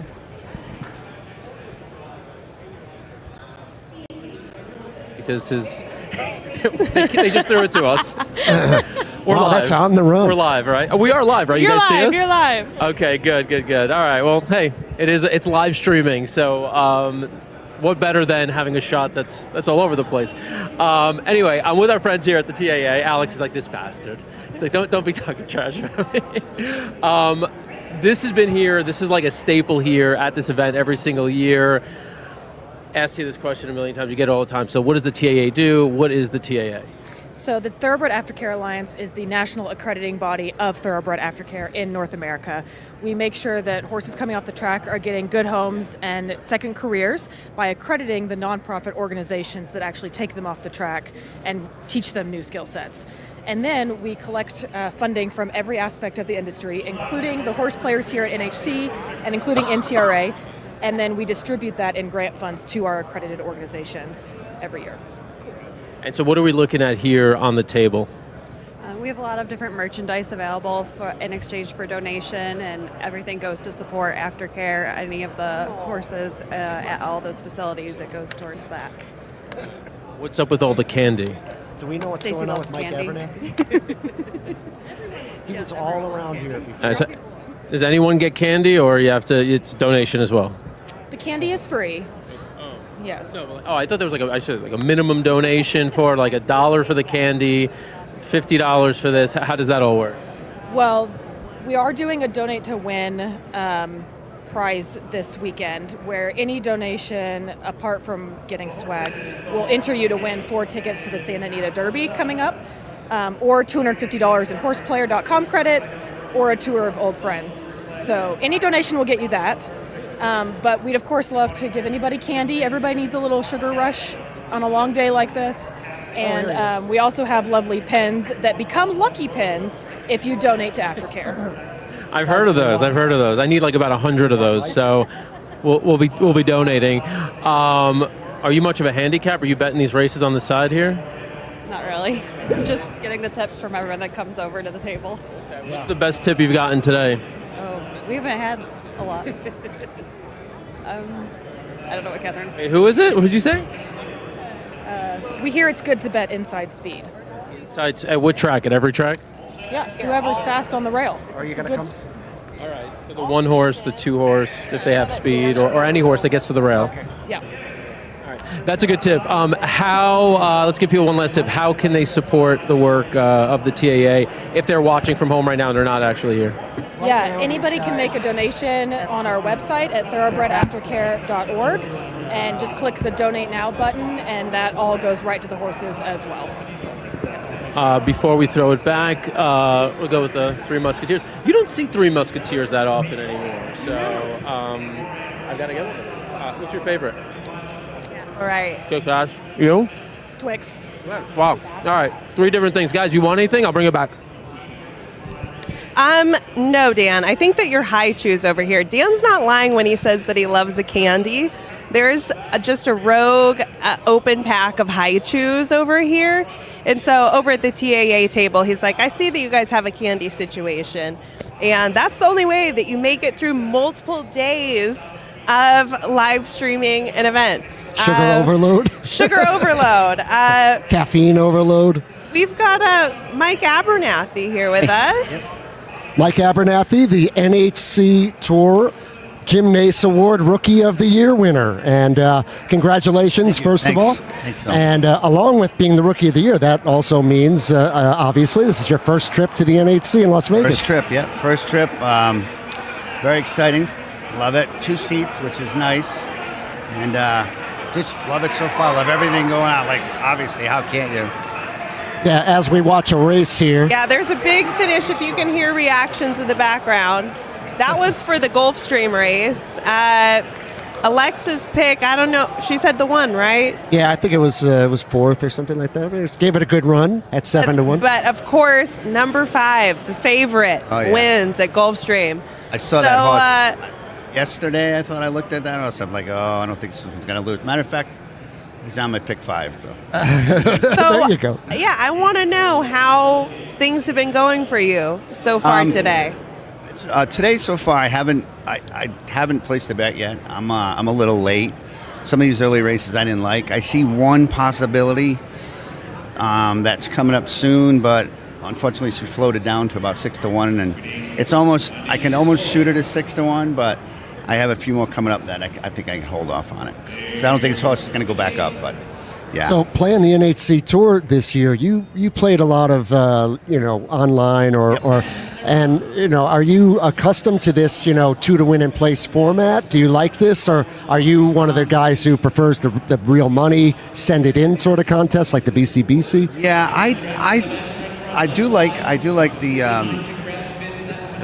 NHC style, the weekends. I do like the live money. I did do 2 of them this year. I went to Tampa, was my last one I did, and I like it.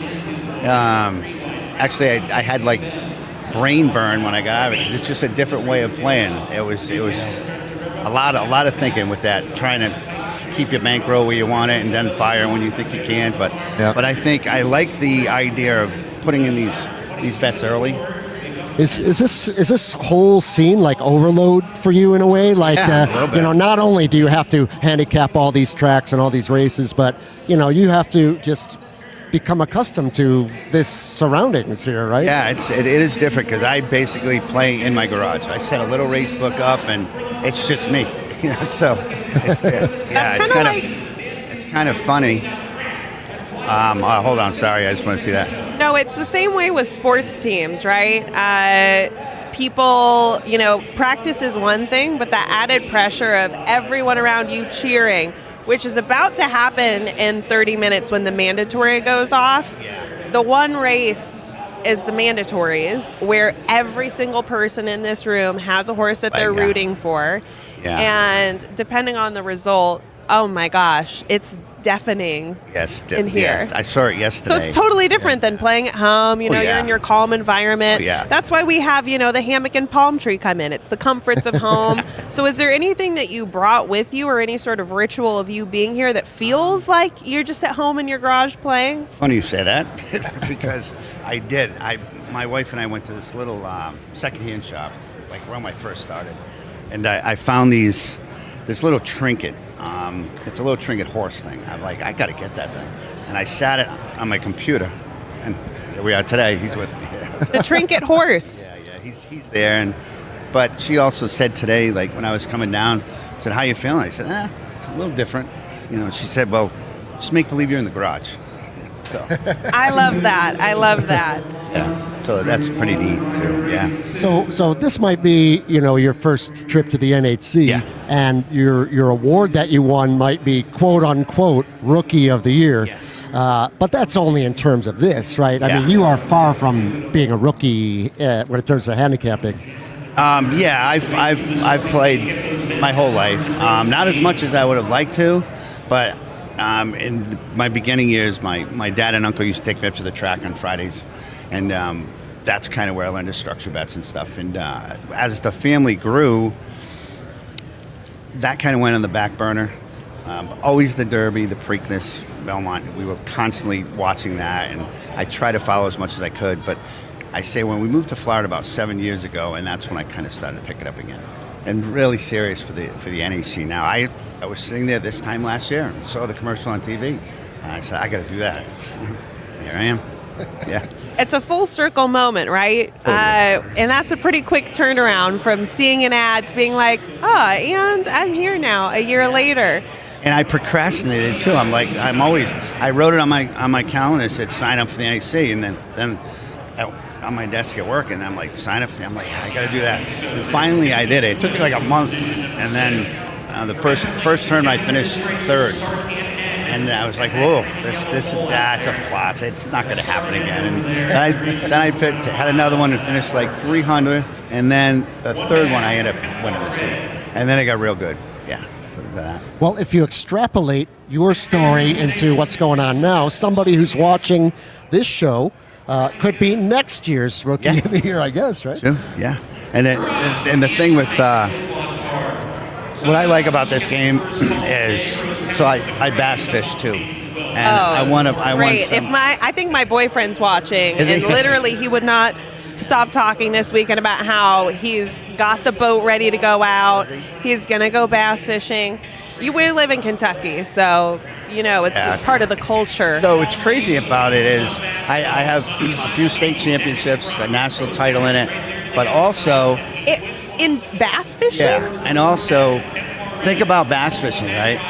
And any other sport. So bass fishing, you have that one extra thing in there, which is the bass. You're also competing against your friends, right? Yeah. And guess what? You do the same here. You're competing against the horses, but your friends are here too. You compete against them too. So it makes it kind of fun. And so many bass tournaments I've been to, and as you see the people, it's the same as this. You're just like, but you still have that one extra thing in it, which is the horse. So a horse playing tournament, what I'm hearing, is kind of like a bass fishing tournament. Who would know? Who would think that? I love this comparison. Swain, honey, if you're listening, you should get into this. Yeah, I got some tips for him. Yeah, on the bass fishing, what kind of bait to use. So now that you're here, right? I mean, obviously the thing just started, but I mean, are you addicted? I mean, is this going to be, basically a goal of yours every year moving forward now? Yeah, for sure. Yeah, I told my wife last night we went to Caesars. We went to Carmen's, great restaurant, by the way. Plug for Carmen's, that Italian restaurant, super. And we're sitting there. I said, I'd like Vegas this time of year. Like start making your plans, right? We should shoot for this every year. So yeah, definitely. But there's not a lake around here to fish in, is there? True. That would really round it out nicely, I think. What does she think about being here and being part of the scene? Does she come in and support, or is she out shopping? Well, she's Wednesday was the casino, so she did a lot of gambling on Wednesday, and today she has a friend she was in school with way back when, and happens to live here in Vegas or outside Vegas, and they're out hiking today. One of them. Have a hiking in Vegas. You kind of always forget about that. Yeah, they're doing some out. I'm not sure. She said it's like a half hour away. Red Rock Canyon or something like that. It's in the Red Rock area, but maybe it's that one. Yeah. That seems like a good place that you could at least mentally go to like visualize. I don't know where your happy place, your calm place is. Yeah. If it's on your boat, holding, a 5-pound bass, if it's on, the top of a mountain somewhere. Do you have to go internalize and go to find your happy place when you're playing in these tournaments, or? I would say somewhat I do. It's kind of like the environment, just like you mentioned, it's a little different with all this, but my happy place was the garage. And inside, I'm like, okay, this is where I want to be. Because the week gets hectic, you're doing whatever it may be, and then I have that little downtime in the garage where this is it. And I do have a full race book in there. It's your own control center, yes, right? And then you barricade in there, and it's getting ridiculous. You're focused. I hear you. That's a lot of fun. Well, we have NHC Rookie of the Year, Mike Abernathy, here with us. We thank you for joining us. Well, thank you. Good luck here. Enjoy your time more than anything. Yeah, thanks, man. Yeah. Yes, best of luck. Best of luck. And hey, if all else fails, just go flip some jigs and hook some pigs. All right, we're cutting right now up to the floor with Alexa. Hey guys, I have found my favorite table. This is actually the table I sat with last year when I competed in the NHC, and it's full of stars. We have Judy Wagner, the only female to ever have won this. Judy, how's it going? Well, I'm out of the gate, but I didn't make a big splash coming out of the gate, but I am out of the gate. So you've hit something, you're on the leaderboard. I am on the leaderboard with something besides a big goose egg. That's good. It does not feel good to have a big goose egg in this tournament. Okay, what was the play? It was Aqueduct, the 5-horse, in the first race. I don't know what those odds were. What were they? 5 or 6 to 1. Yeah. Okay, so you've won this thing before. This is like a cakewalk now. No. What's your plan? Well, I just steady, and my sweet spot for picks are generally 5-1 to 10-1. If I could be steady with those. Clocking 10-1s all day will get you up on the leaderboard for sure. Yeah, but the only thing is when that bomb hits, you have to be careful because a lot of people will have it. Okay, so tell us about when you won this thing. Walk us through that. I won a long time ago, but it was just as much fun, but a lot less people. I was very intimidated. It was my first time to ever qualify that I went to NHC, and I was definitely in the minority as far as males and females. There were very few females, very few females. So I had not been around a lot of the correction of jockeys and screaming at the horses and things like that.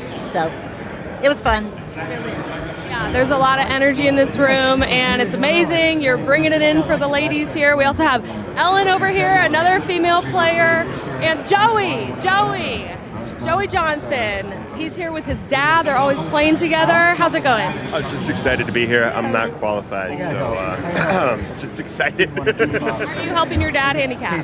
No, I would be of no use. You're qualified though, aren't you? Okay, so talk to us about your My approach so far is failing me, but it's early yet, so I'm hopeful. Well, my main thing was getting organized. I spent hours getting organized and not enough time looking at the program, but I'm working on it. Yeah, I'm optimistic. Well, organization is a huge part of this long weekend. I mean, it is long. You have to have a plan and stick to it. So, again, this is sentimental for me to be here with this team who cheered me on all last year while I was climbing the leaderboard, and I'm going to be doing the same for them. I wish you all a lot of luck this weekend. Thanks. Back to you guys.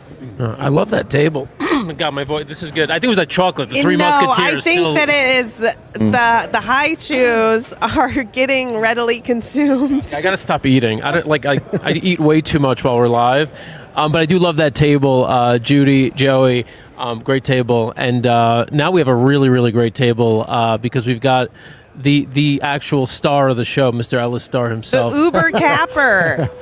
The STARR of the show. Mm-hmm.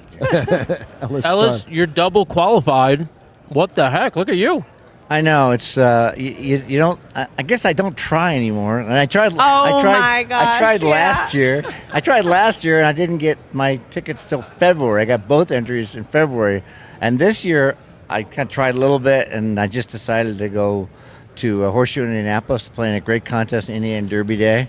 And I won one, and then they had one on Veterans Day where you too. We do that pick 5 for the Veterans Charity in Indiana. That Horseshoe does such good charity work, and my pick 5 didn't go well. I think I went 0 for 500, but they had an online contest that day, and it was very chalky, and I ended up winning by 80 cents, so I got my second one. So I was done in November, and it was fun. I want to say to the people watching, maybe Ellis Starr from his work at Racelands, Equibase as national handicapper, and for ABR readers, he has his weekly handicapping column on our site. So you get around. I do get around. I get around. I feel to be that man. I also get on air once in a while when I'm not standing in front of cameras. He was giving me his Derby week schedule. I about fell over last night. I'm like, Ellis, I barely if I actually watch the Derby this year, I'll consider it a success. Yeah. This dude's got 30 public gigs that weekend. Thanks for squeezing us in. Yeah. Well, it's fine. I what somebody say earlier when I was talking to somebody about Racelands, and they said, sounds like you really enjoy teaching. And it's one of the things that I just jive on. So that week when people bring their all the corporate groups bring bucket lists, groups to the Churchill or to restaurants all week, and they need a handicapper. And there's a lot of good handicappers that do stuff, as you guys know. You're great handicappers too, and that they're usually busy doing other stuff, working for other publications or doing TV and ABR. And I happen to be, once I'm on handicapping the Derby card, I'm available. So it's great to go mingle with 30, 40, 50, 60 people and just tell them a few things. And all they want's the winner, but it's still fun to do my best and then hang out on Derby Day. It's like you said, it's a lot of fun. It's still one of the, not the greatest 2 minutes in sports, but the whole thing, everything Churchill does and the way they treat the fans, everybody just has a great time. Yeah. What advice would you give to Ellis Starr this weekend? Well, first of all, remember you're not going to sleep much. I envy the people that have husband and wife teams. And stuff. Ellis was out at the clubs last night, you guys. He wasn't up handicapping. He was in Tao. Don't let him fool you. He's Yeah. No, but you have to hunker down, right? I mean, not only are you here in some professional capacity, but with not only one but 2 entries, right? I mean, that's all of your time, basically, right? It's true. I'm not saying I got a system, but I mean, we play Jim Goodman, who's a great host. You guys know, of course, that does handicapping contests, director of wagering development in Keeneland. We have contests starting in January through March at the Red Mile Racetrack, where the simulcasting is. So we're playing these kinds of contests on Penn National and Turfway and Delta, and so I do get every Friday to play similar formats where we're playing 25 or 30 races to get 12 entries and 12 races to bet.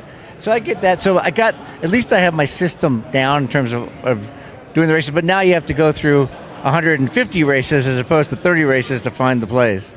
Yeah, big difference. It is a big difference, yeah. Yeah. Now, you ran actually a contest also. The Equibase Racelands had an extensive qualifying contest over the last several months. Were you part of that, also setting that up? And I did a little bit. We had a contest many years ago which was similar. This one I kind of just helped with the marketing, and I thought it was a great idea because... Race to the NHC, right? Pardon? Race to the NHC. Race to the NHC contest, yeah, where the top 2 were weekly qualifiers, and anybody that finished, I can't remember the top 5 or 10, and played a final, and the top 2 got NHC seats, and a couple people got last chance seats, and it was a big success. I think we're going to do it again because hundreds of people were not only exposed to Racelands, but it gave people more chances to get in because, as we all know, you can't buy your way into this thing. You have to win it. Yeah, it's one of those ways. It's like the Kentucky Derby as that journey is unfolding. Can't pay any amount of money to be in that race or be in this room. You got to earn it honestly. Have you met your winners? Have they stopped by the booth here? The Racelands winners? No, I don't think I have. I met somebody that won a last chance seat, but I have not met them. But I'm hoping. I'm sure we will at the party, at the dinner party on Saturday night that we'll be doing. I hope they do well. I mean, it's good for us, but it's not to plug the product because I'm not here plugging the product. But it's a good tool for people that like to handicap and handicap quickly when you're in a hurry, like today. Yeah, I see a lot of people using it. I mean, I really do. I mean, you look around the room, people got it up on their laptops. I know I use it when I handicap. I think you've also got to have some active brain cells to actually functionally apply it, which I haven't been able to do to the best of my ability yet. But no, I yesterday I had 2 things. I had the daily racing form up, and I had Racelands alongside it because I like doing the. A lot of you could do some real deep dive research on pedigree and on and on the human connections, the trainers, the jockeys. Sometimes you find a crazy trend just running these searches, and Racelands it's just so robust. You could do so many different searches that you could also waste a lot of time, which is what I do. I get distracted, but I think that's the power of it, right? Well, it is certainly one of the things is to save time, but also, especially when you're in a room with 800 or 600 and something people that are all handicapping, find something different. And so, for example, I might look at lifetime PPs and these races at Gulfstream where they're going from all-weather to turf to all-weather to dirt, etc. And I can find a horse like Gulfstream maybe a year and a half ago that ran a similar race, and now all of a sudden hasn't run in a race like that since the one I walked up to you before that ran 4th at 25-1 was an example of a horse that it was off the 12 lines that most people get in their racing forms or other even equibase products. But with lifetime PPs, I saw a race. I said, well, if the horse can run that race again, got a shot. Missed second by a half a length. So, those kinds of things that you can find besides the statistical stuff. Ellis, you may have noticed it's a little quieter here this morning. There's one person missing, but he's jumped into the chat. Rachel, I can only allow you to read this because I know he's your favorite person at the NHC. Bobby. Wish I was able to make it this year. I'm having Major League FOMO. I miss everyone. Good luck, everybody. Throw those sticks over the fence. Jockey! Bobby! We miss you, Bobby. Come on. How could you not be If here? you don't know who Bobby is, first step, go to Instagram, look up America's Best Racing. One of the top pinned videos on our page is from here, How from many millions NHC. of views does that video have? Oh, millions and millions. It's one of our most viral videos, and it is of Bobby's race reaction Shake 'em here up. at NHC. Shake 'em up. It's going to deliver you your new favorite catchphrases. And I knew that this room was missing something. Right? We're missing Bobby shaking him up and the throw the stick over the fence jockey. I don't know. Someone else in this room is going to have to rise to the occasion. Well, the first And mandatory is coming, so maybe that'll get people excited. I'm excited. Teach me that move, and I'll see if I can Teach do me it that move. sometime in the next day or two. Bobby, question for you. Jump in the chat. A, do you think Ellis can pull off the throwing the whip over the fence, or the stick, excuse me, over the fence? And 2, what is it going to take to get you here? Can we fly you out now? Talk to us. Tell us how we get you here. We need Bobby. The live chat is probably one of the best features of the live stream. So drop in there, everybody. All right, Ellis, you said you need to go in a little bit. What's your game plan without giving away your full game plan? Well, it's really the same. I'm sorry for stuttering. It's really the same as when I play. I really make a list of double the number of mandatories. So right now I think I have 16 races to find 9 plays. I'll have to double up on a couple since I play them on 2 tickets and hope I get the odds. The first race at Gulfstream, I had 2 horses, but the favorite scratch, so the horse I liked was 5-2. I didn't bet it. That was $11. I hope it doesn't cost me later. A lot of people here feel that way. But plan is to just look at each race that I have already listed, and hopefully I'll get the odds I want and start moving up the board. Awesome. All right, Ellis. We'll let you get to business. We got our next guest standing by here. Ryan, whenever you're ready, jump in Ellis' spot. Ellis, good luck. Best of luck, all right? Good luck, Ellis. No, I'm Ellis. Appreciate it. Thanks, guys. You got it. Take care. All right. So, Noel, did you handicap these races? You and I were in the last chance tournament yesterday. That's where you spent most of your time? Yeah, Mostly unsuccessfully. Dan, Noel, Alexa, I missed out on all of this last chance, first chance action. So long story short, no, I was so involved in travel and handicapping the races yesterday that last night I grabbed all the forms and I went to just hunker down. I'm like, I can't. It's too daunting of a task to start right now. So it's I'm gearing up for tomorrow. Really, right, so today's my handicapping day off, so to speak. Yeah, well, it's a good day to take a day off. This guy never takes a day off. I met him a couple of weeks back, and I don't know how you're doing all the stuff you're doing, Ryan. Thank you for taking a few minutes with us. Oh, of course. Yeah, no, I'm happy to be on here. This is great. People may know you from X. What's your handle on X? So in case it's 20 lengths clear after the Trevor Denman call of Flightline in the Pacific Classic. Oh gosh, the best. Yeah, the best. The best. Was that a seminal moment for you? Was that yeah, your... So Del Mar is obviously my home track. I'm from San Diego, so I'll take my grandma out to the racetrack every year for the Pacific Classic. So we were there for that year. She obviously loves watching all the best horses run, so she only wants to go Pacific Classic Day. Yeah. She'll watch Breeders' Cup, watch Derby Day, but that's pretty much it. But we went out, and obviously Flightline was Flightline, so it was just cool getting to have that experience with her. So yeah, obviously very memorable horse too. Iconic horse, iconic race call, and an even better Twitter handle. Oh, yeah. Out of all the horses that have come down the pike recently, that's the one I really regret never having seen in person, and especially for that race, to have been there at Del Mar that day when he just blew him away. And on Breeders' Cup, I'm not embarrassed to say, I shed a tear when he was coming down the home stretch and being down on the dirt, and I was just there he goes. It was such a cool experience to watch him run, and obviously he was just a freak of nature. And this is the time of the year where we're going to see if there's a new titan in our midst. Obviously, the kind of horses that we're playing in this tournament today are not flight who knows? line, They might not be generally. flight line, but it can still give some exhilarating, thrilling finishes. Tell us, how's this been going for you? It's been going all right. I didn't qualify yesterday, but that's all right. This isn't my kind of strength of betting. Isn't really the win place type method. I'm more of a horizontal guy, but it was a ton of fun to participate. It kind of changes the way you analyze and look at each race when you have to think about, I need a price or setting a goal in mind rather, or compared to, a pick five where you're able to spread and then kind of single the most likely favorite. It kind of, you have to structure your thoughts a little differently and, handicap a little different. So it's been really cool, and I think it's going to add an angle to my handicapping moving forward, which is, no complaints on me, from me on that. So I'm excited. I'm rooting on, Matt Miller's table and all the HHH guys that I roll with. So hope somebody cashes today.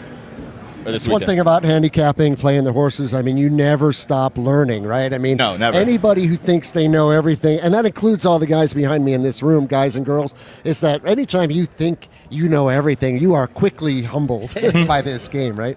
Yes. 100%. Yeah, you're always learning in this game, and that's one of the coolest parts. It never gets repetitive. You're always learning a new angle or a new way to focus. There's always new tools coming out, so you can always improve your game. It doesn't allow you to get too cocky, I would say. And I'm not just saying that because I've been alongside Dan in his Express Bet account for years now to see.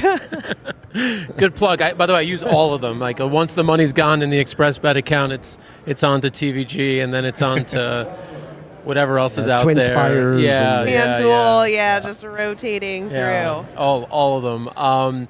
Ryan, did you have a chance to look at today's races at all, or? Yeah, I've been looking through today's races. I got to focus more on the afternoon a little later on, but I've covered a lot of the morning races. Okay, you got anything for us coming up? We do have that first mandatory. Yeah, race. First race 2 at Oaklawn. Race 2. Have you looked at that one? I have. Yeah, I don't think there's any flight lines in it, but I think it's an interesting race. Certainly should be thrilling. Difficult race to handicap. There's a lot of different ways to go. There's a lot of horses with kind of muddied up form. I gave a strong look to the 1. Just I think the speed from the inside might be valuable. Races like this, sometimes those horses don't like to pass one another. So I think with some real intention, Super Brady could get out to the lead. Gave a look to the number 5. Obviously, that's going to be one of your favorites, Dr. Soulfire. Just Phil D'Amato's really good at these turnbacks, going route to sprint. So that's an angle I love out on the West Coast. He doesn't do it too often, but when he does, it's normally the right move. So that's another one to give some look to, but no very strong opinion in here. Obviously, if I was playing the NHC, that'd be a little bit different. I'd have to have a bit of a stronger opinion, but there's a lot of different ways to go in here. Yeah, at this stage of a contest, and I know you said this isn't your strong suit. This is not. Maybe Noel, it's a good question for you too. How aggressive do you get with if you kind of like 2 horses? Maybe you like one slightly better. One is 2-1, and the other one is like 10-1. But you're like the one that you like at 2-1, you do like better, but the other one you're like, I can make a case for it. This early in the contest, do you go with the safer thing, or do you say, hey, you know what, this could really set me up nicely if I get a big price early? I think you're always looking for the big price, right? I mean, if you have absolutely no opinion, that's one thing. But if you're even looking at that 10-1 horse as a possibility in this kind of a thing, you have to play that horse. And, let's say you do take the 2-1 horse, right? And you watch the 10-1 horse win, right? The contest just started. You feel like you just want to go home. Kick in the gut right away, right? Yeah. So the name of the game is that 10-1 kind of horse in this. 100%, and I think it's going to depend if it's a mandatory or an optional. I think if it's a mandatory, using a price is probably going to be to your benefit, because if you get it, it might separate you a little bit, versus if it's an optional and, maybe the 2-1s you think is a more likely winner, but the 10-1 is a bit of a long shot, that might be able to, that might be more to your detriment if it doesn't win, but I'm never going to talk against anybody picking a price. So, Colonial Downs is about to go off race 4, Gulfstream Park race 3, and then there's Aqueduct race 3, and then after that's the race you were talking about, the first mandatory at Oaklawn. Say those numbers for us again. Which horses? Because I can see the odds now. I want to kind of. At Oaklawn, I gave a look to the 1 Super Brady, 20-1, the 5 Dr. Soulfire, 7-2. So. Yeah, so I guess you would This is one of go those with the one. instances, right? One of those instances, exactly, where you could go a number of directions. With it being a mandatory, I'd probably lean more towards the 1, just because if that horse does get second, you're still going to look at a good 10-1 pretty much on the place payout. And if that horse were to win, I mean, that's going to put you in a really nice spot moving forward. And for the people watching at home, you could join me on your Express Bet account like I am about to hop onto. So, yeah, I'm about to bet as well because I like that. You've made a case. Noel, do you want to add anything? Should we play a try box here? What should we do? Well, oh boy. I'm just looking for what the odds are. I gave a little shot to the 10-horse Larry's Legend. Just, again, you're looking for horses in that odds range. That horse was 15-1 in the morning line. I'm not sure what the live odds are, but I'm seeing 19-1. Yeah. But when you come to these tournaments, you're not necessarily looking at a bunch of horses you'd otherwise be looking at, right? Yeah. And for me, Larry's Legend is one of those kind of horses. When you can get Arietta aboard, make a couple of little cases for the horse, and it's that kind of price, take a swing. See, I like the way that you guys are all assessing this, because why I love NHC is this is, overstimulation to the max of multiple different races, multiple different race calls. And this is where I get to pick out, some of the best names I've ever seen. There's this horse running in this next race at Aqueduct, the 6. Wait, don't tell me. Oh. That's great. That's a good one. And that also seems like something you would say, or maybe Greg would say. Greg would say that. Greg would say that. 100%. Yeah. And then just talk about something completely different 8 seconds later. And last year, I convinced you to bet on a horse, Peachy Weechy. Oh, yeah. Here. Who could forget? Won. Yeah. Okay? Yeah. So sometimes you just got to go with the names, the vibes. Sure. Especially if it's a long shot. That's my highly analytical approach. Everyone's probably like, shut up. We don't care. Who's the nameplay at Gulfstream in race 3? You got to pull it up there. Oh, yeah. Yeah, we got to see this. Yeah, we're really prepared on this side of the But I'll leave it to you guys to like It's okay, I haven't looked at this third race at There Gulfstream ain't no either. Peachy Weechy on the list. I don't want to No distract Peachy you Weechy. from putting in, this ticket. Well, no, I want to go on Race Lens, but I'm not logged in here, so I've got to try to figure out how I can log in. So, yeah. In the meantime, why don't we go to Gulfstream because it's race 3, 0 minutes to post. We All have right, we have well, a the 3 to one- 5 3 to 5 favorite in there. favorite. The Yeah. one horse, 15-1 live odds right now, signifying nothing. I kind of like that. If he gave you like a text on Valentine's Day, that signifies nothing. He's not interested. If he's not showing up with the roses, the chocolates, and a full planned date, he texted me, he called me, that signifies nothing. That's the energy that I'm getting from the one horse here at Gulfstream Park. They're going in the gate, so you... Yeah, and the is that what we're 6 talking about? easy as you please. Okay. It's 9-2. 9-2. Not bad. Yeah, well, there's a big favorite. And there the you 4. go. There's my 2, the 1 and the 6, Okay. based off the names here at Gulfstream. All right, we'll see if we can knock out that 1-2 favorite. Yeah. But whatever you guys think, I mean, no one should really be trusting my opinion here. Going off the no thoughts, just vibes approach. I like it. So if you got any opinions in the chat, obviously feel free to jump in with those. Our wrap time was 11 o'clock. We're right up against it. We're giving you a couple of extra minutes. And pretty here. soon, I think we're about 6 minutes away-ish from the mandatory race. Yeah, so that's what I'm thinking. I'm thinking maybe we just stay live through the mandatory. I we'll want watch them that to one for hear you. the noise. I want Yeah, them to yeah, hear it'll be which good. hopefully it's a big reaction. I hope it's an upset and not a favorite. Mandatories are always fun to watch because that's when everybody really gets involved. Everybody's cheering for a horse Everyone in that race. literally has a horse in a race. That phrase, I don't have a horse in the race. Guess again in this room. Well, you've got to bet on your account with me, so you could also have a horse in the race. So you got those numbers 1, 5, and 10. That's what we're playing. Those are the numbers 1, 5, and 10 at Oaklawn. At Oaklawn, okay. Yeah. Tomorrow we're going to be back here live at 2 o'clock Pacific, 5 o'clock Eastern. Ryan, you don't know this yet, but you're going to kick off the show with us. Love it. So please add that to your calendar. You're hired. So Ryan will be with us, and we will, with tomorrow being the lead up to the cutoff to Sunday, where 80 people will advance to Sunday and have a chance at that $800,000. Tomorrow will be more of a handicapping, betting intensive day, so we'll all have programs in front of us, daily racing forums, and we'll all be throwing picks out. And the reason is because tomorrow a lot of these players are going to be way too stressed to come on with us. A lot of the people who are actually in the NHC. So today was about meeting some of the players, and I think we've shown a nice cross-section of personalities. We saw some legends, including a couple of new Hall of Famers, and then we saw a couple people who were young, and the youngest player to play that you interviewed, 25, 24? Yeah, which I'm glad that I asked him how old he was, because I was fully prepared to say, so how does it feel to be here at 18? and Justin Mastari, who was 30, he looks 14. So, I met him yesterday, and I thought, I don't know, like he was cheering. It was the first time I had the pleasure of meeting him. He's so young. It's awesome to see, young guys like that. Who knew playing horses was going to give people such a youthful glow? Yeah, right? Because they got to stay inside. Yeah. Stay inside, out of sunlight. I was just told here that Alex, who's been manning the cameras here for us around the room, he is going to be in the middle of the room and capturing some sound of the crowd reacting to this first mandatory race. So that should be fun to watch. That will be fun. Oh, boy. I know. All of the eyes, I can tell you. So all of the machines where everyone has to go place their selections are all filled with people. Some last-minute decisions, I would say, are in our midst. Right, yeah, they're checking those last-minute odds. These odds can change so fast. I mean, you play a horse that's 10-1, and you walk up to the window, and now all of a sudden the horse is 6-1, and then the race goes off, and now he's 3-1, and you're like, what the heck happened to my 10-1 shot? Yeah. So I guess the key is wait as long as you can. But in the mandatory races, you can't risk it almost, right? Because there's a line at the machines for when all 600 people got to go up there. Yeah, at the end of the day, you got to make a plan. You got to have the horses that you like, and you just got to kind of roll with that. And you can adjust later on in the day if there's some big totals up there and you need to play a little bit of catch up. You can kind of adjust and go to the long shots. But I think it's important to kind of stick with your plan at least for that first half of the day. So at least you have some structure and some routine, and you're playing your strongest opinions, and then you can adjust later on if it's really necessary.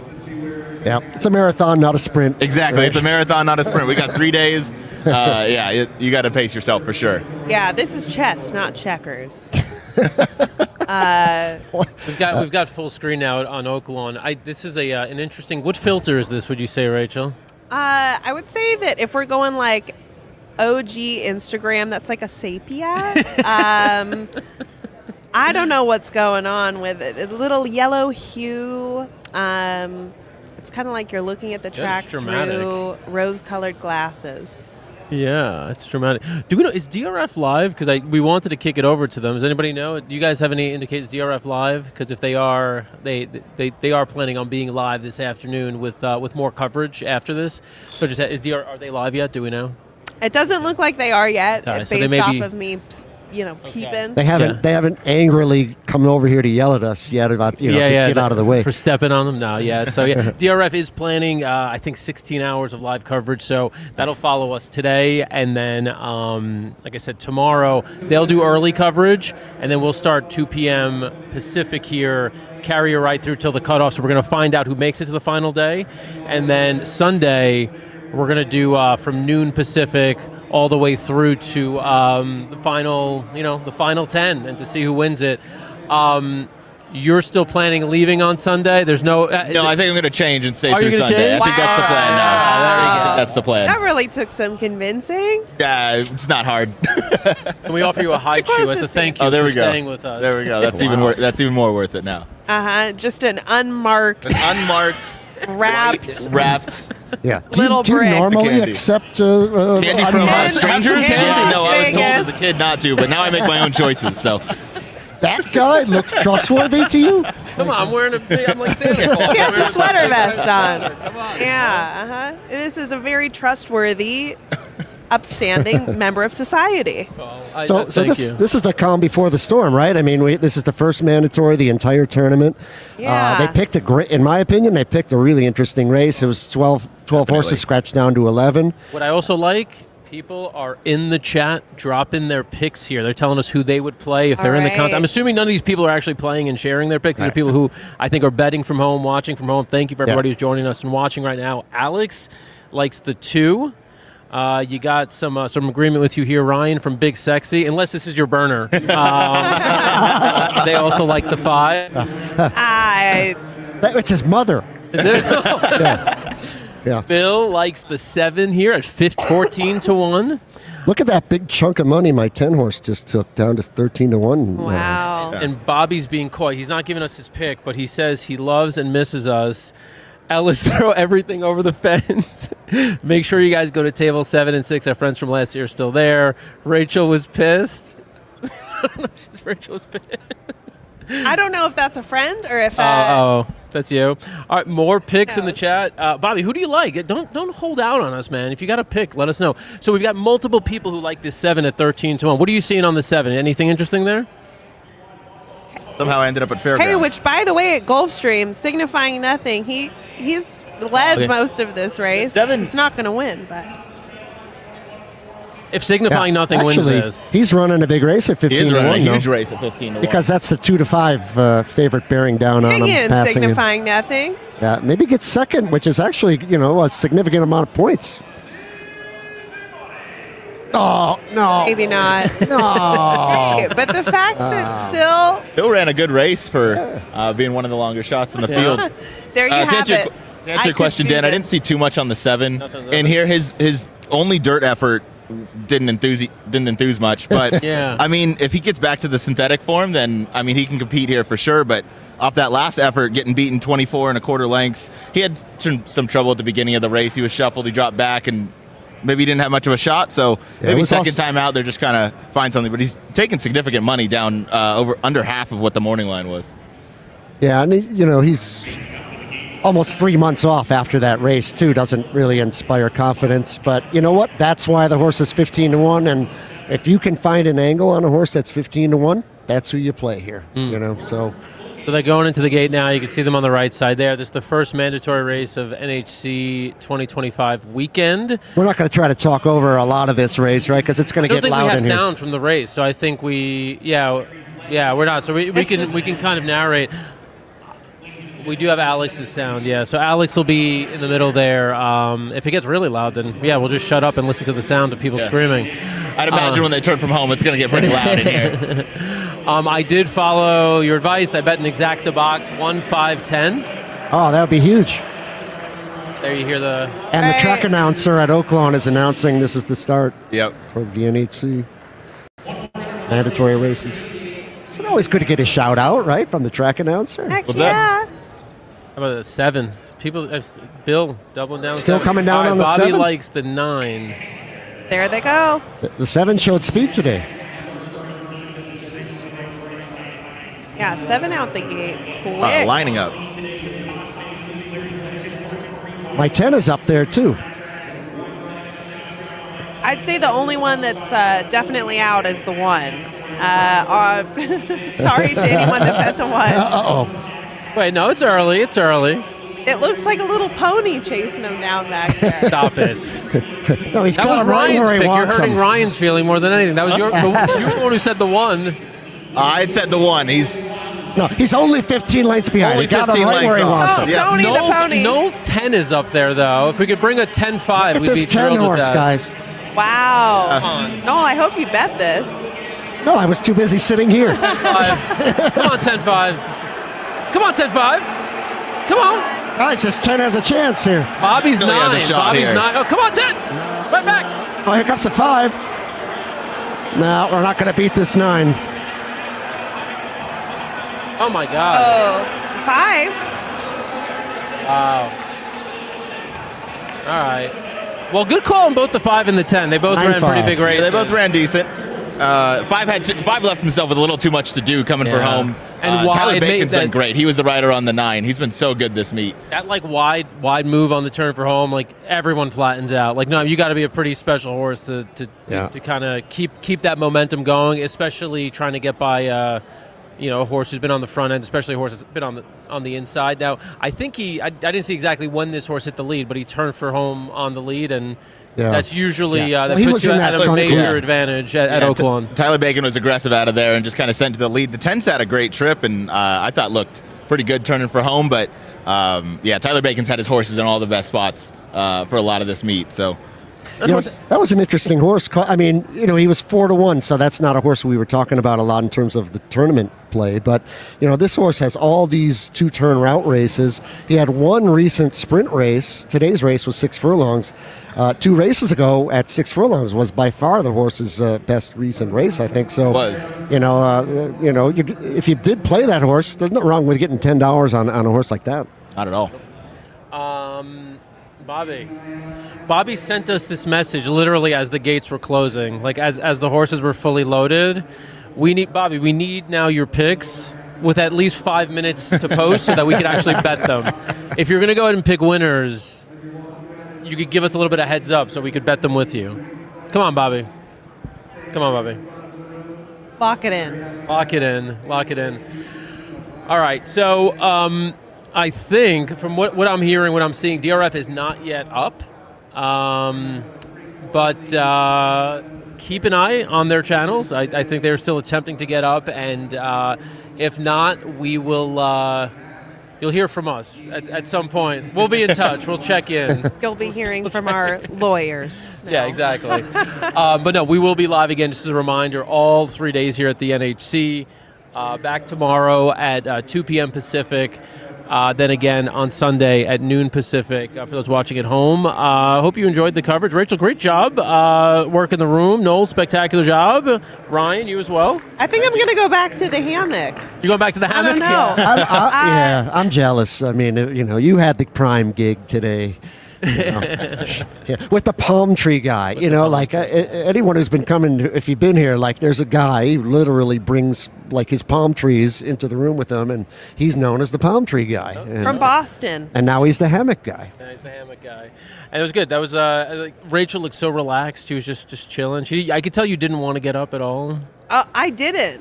I really didn't. As I said, I might go climb back in there and take in the rest of the action horizontally from this room. But now, Greg and JD. By the way, Greg and JD and Alex are behind the scenes here. They've been here early. JD got in on Tuesday and is still breathing, and has been setting things up, lighting. Yeah, all but these talk to him on cords Sunday around. though about Yeah. He's gonna make it. Well, luckily he doesn't really gamble, so that kind of helps. Okay. Surviving a week in Vegas. he doesn't get roped into Dan's blackjack table antics.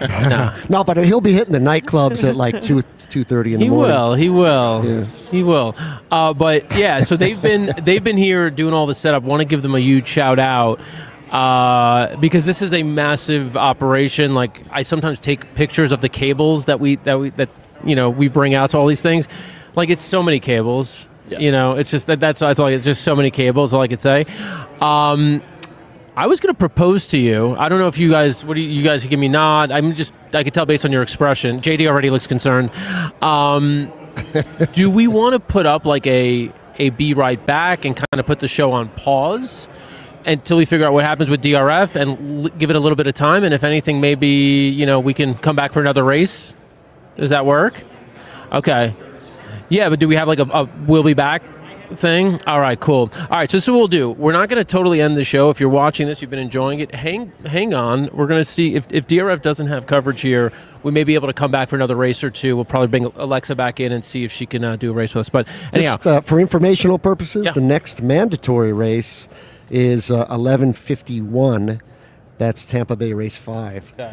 So that's not an eternity from right now. Yeah. So why don't we do that? Give us 30 minutes. We'll try to figure out what's going on, and we might be back. And if not, we'll see you tomorrow. But you guys seem to be enjoying this. I see how many people are in the chat viewing it. So we'll be back.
All right, we are back in Vegas at the Horseshoe. We took a little bit of a break. We loaded up on some beers.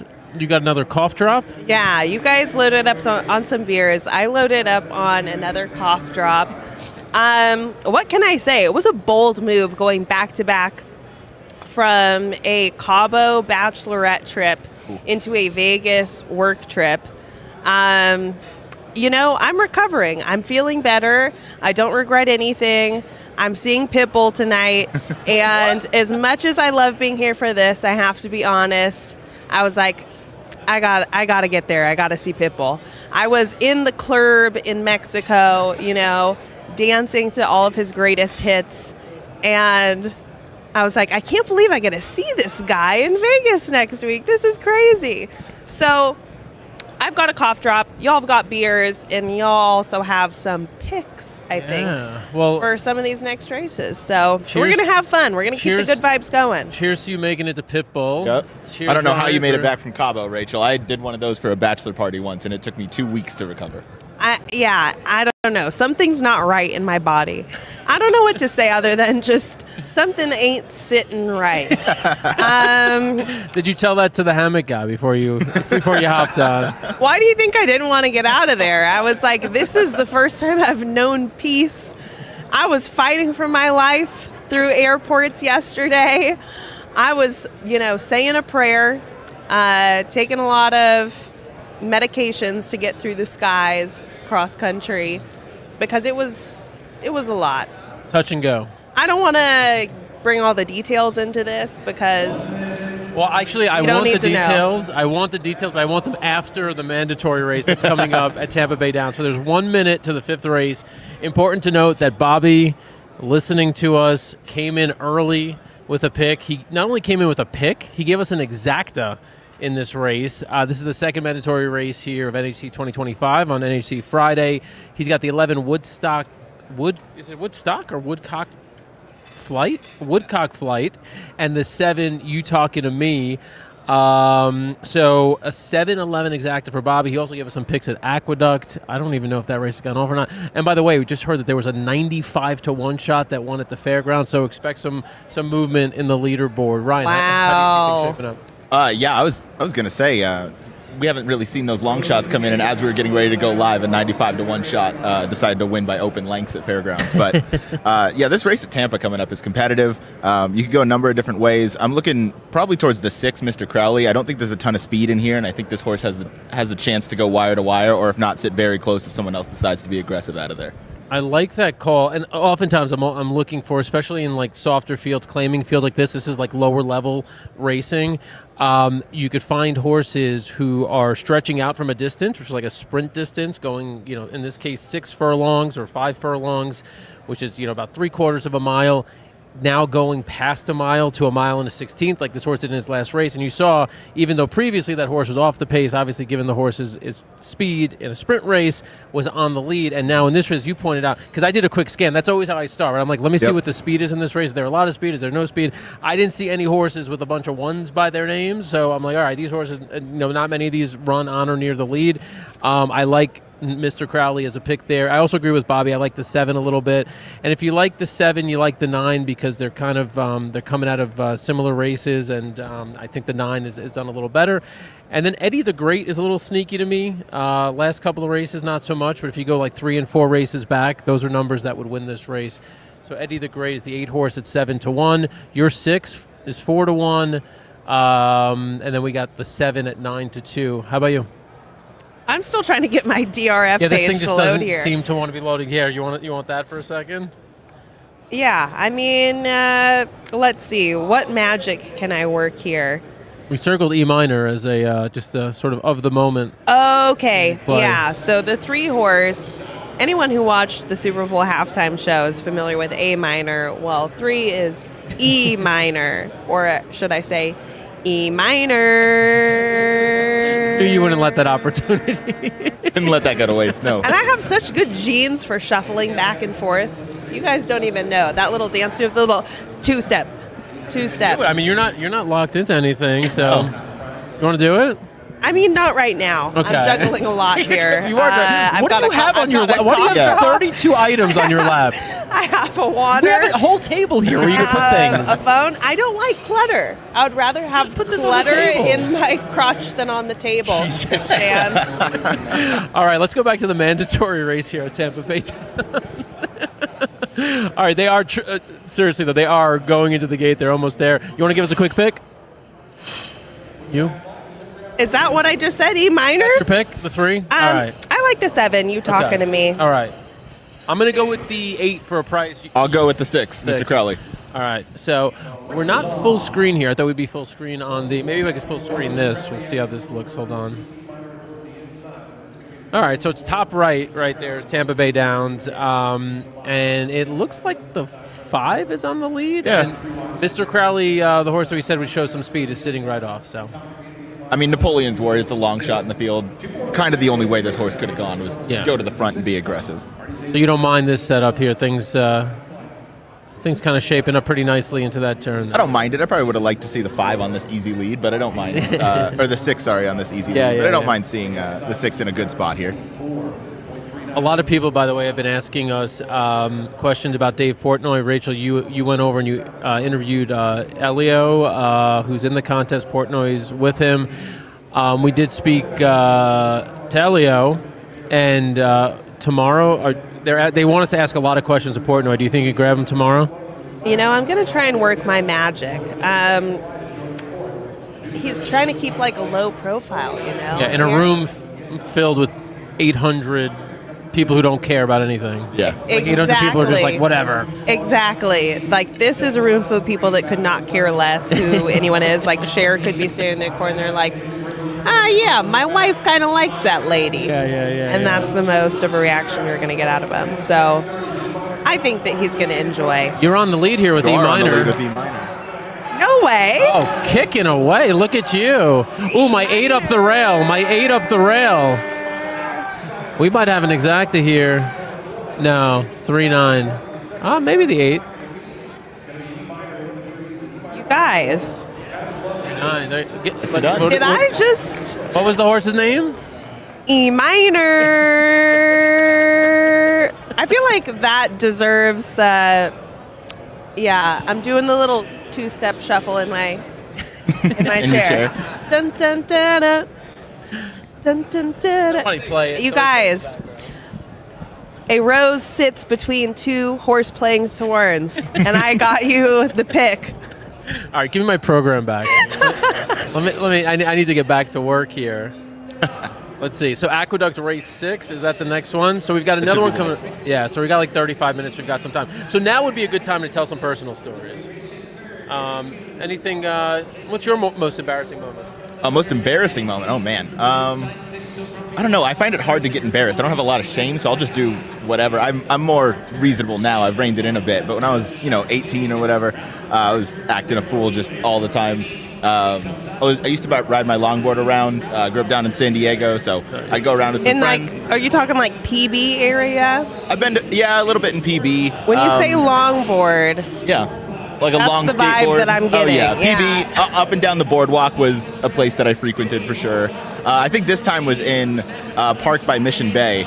I decided that there was a bit of a hill. At the bottom of the hill, there was like a tree root, and I looked at my friends and I was like, I bet you I could hit that and do a cool like stunt flip thing off of it. It didn't work, broke my ribs, got a concussion, messed myself up pretty good. So that was fun. It was fun to say that I did it, but that was about all the fun that I had.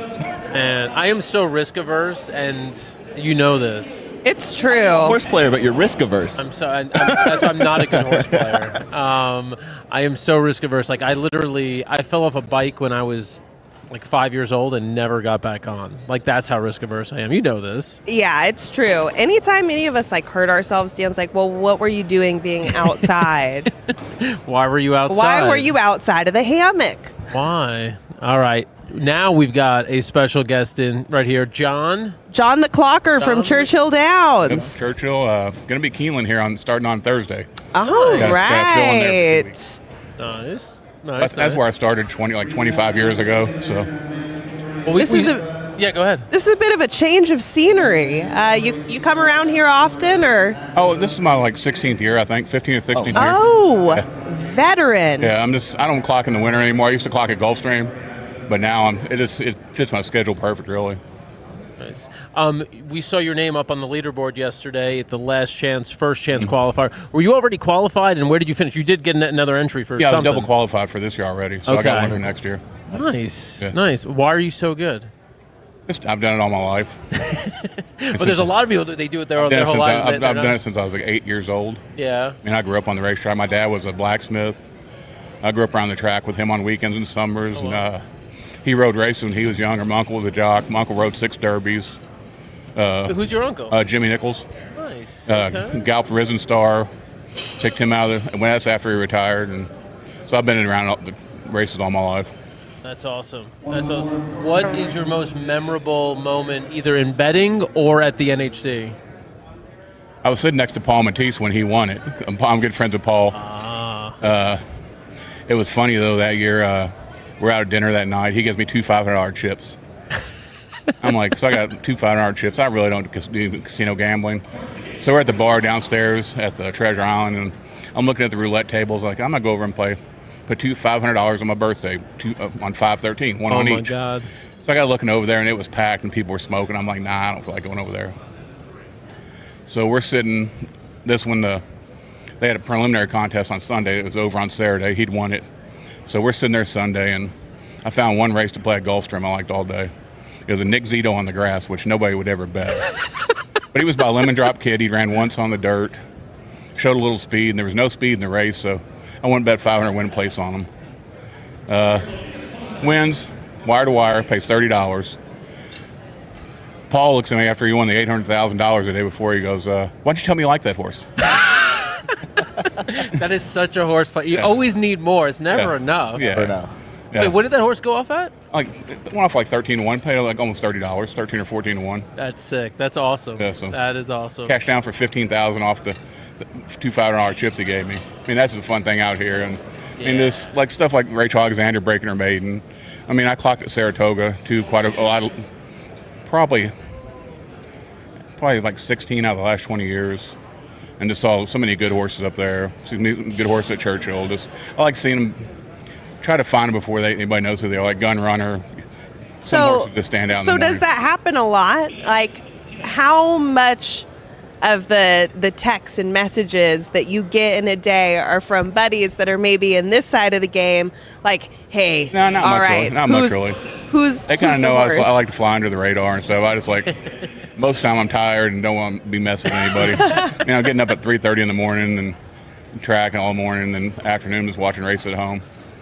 Yeah. What are you looking for when you're clocking a horse?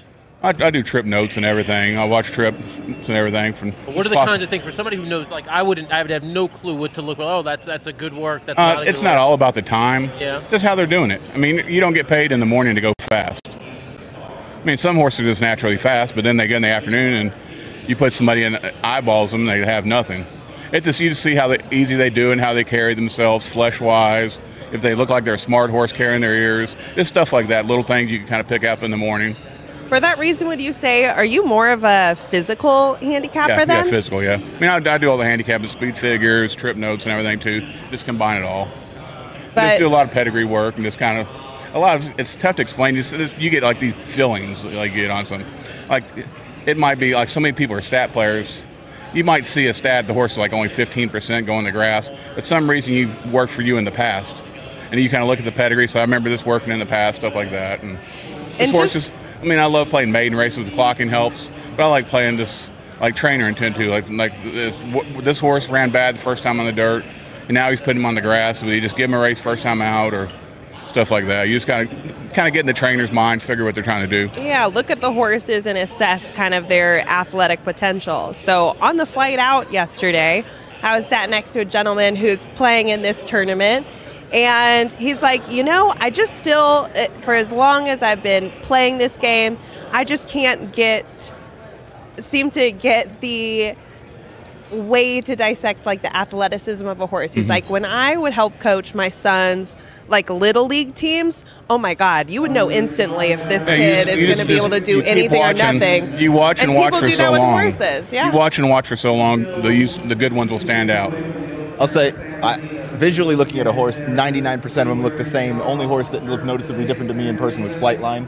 That horse, they stand out like that. Yeah, they stand out. You can just watch horses when they warm up on the racetrack, and just see look at them and see what catches your eye and how it does, and stuff like that. I mean, that's the way to learn. You can learn so much by watching a horse's body language and everything, the post parade, how they carry themselves, and definitely. So you've been here plenty of years. What's your approach to this thing? I mean, how do you? I think on the first day like today, you just try to find winners, get some points, and you just don't want to be blanked out on the first day.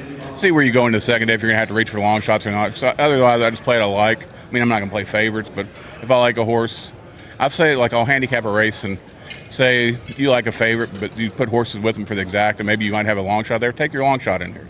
I mean, or a bit decent price horse, you just can't really go for favorites. I mean, but sometimes if you're in good position, you just need winners. You can, but you need to get at least $8 or $10 every time you play. Yeah. I mean, you just got to play for position going into tomorrow. Cool. Are you? What's the farthest you've ever gotten yourself? I've had 2 in the top 10%. I think I finished 17th one year. Okay. That's pretty good. That's pretty good. I think that was the best. That's money in the pocket. I think I've cashed down for like 75,000, 80,000 in total pulls. It's on their website. Wow. I mean, I've hit the top 10% a few times. Nice. Anything you like to spend your money on in particular? Collect sports cards and sports memorabilia. Oh, let's talk. Okay, Greg. Oh no.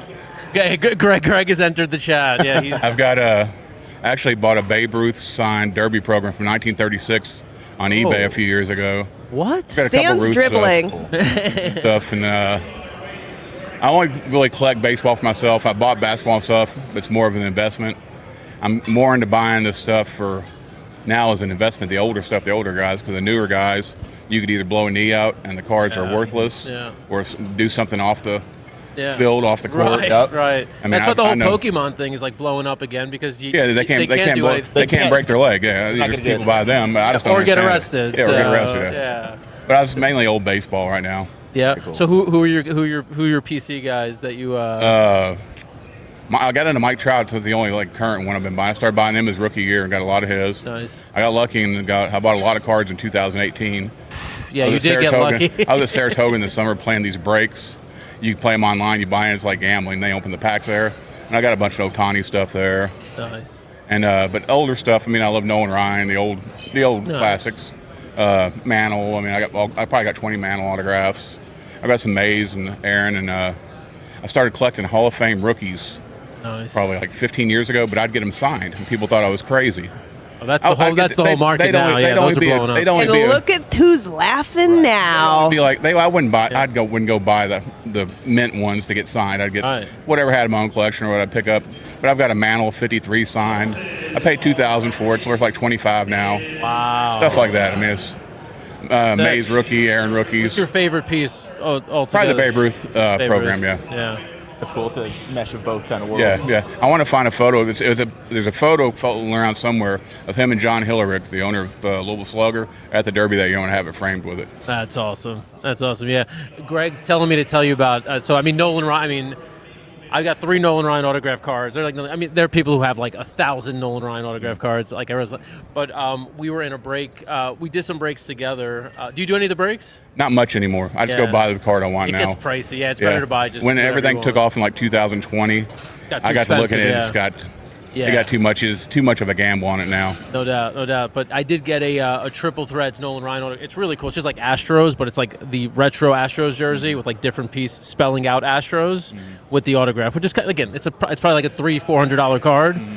But sometimes you look at a card, you're like, that's special, So I was at an autograph show actually in Chicago. It was like whatever your Union Rags and ran in the Derby. And I go up there, had Pete Rose sign some stuff, and told him who I was, and said we got a mutual friend, Paul Horning, because I used to see Paul Horning at the track and stuff. And told Rose who I was, worked at Churchill. Rose told me he loves the Union Rags for the Derby. This was in mid-March. Oh my God! I mean, I'll never forget stuff like that. And just met a lot of people through the track doing stuff like that. But speaking of, you think Rose gets in now? What was that? You think Pete gets in now?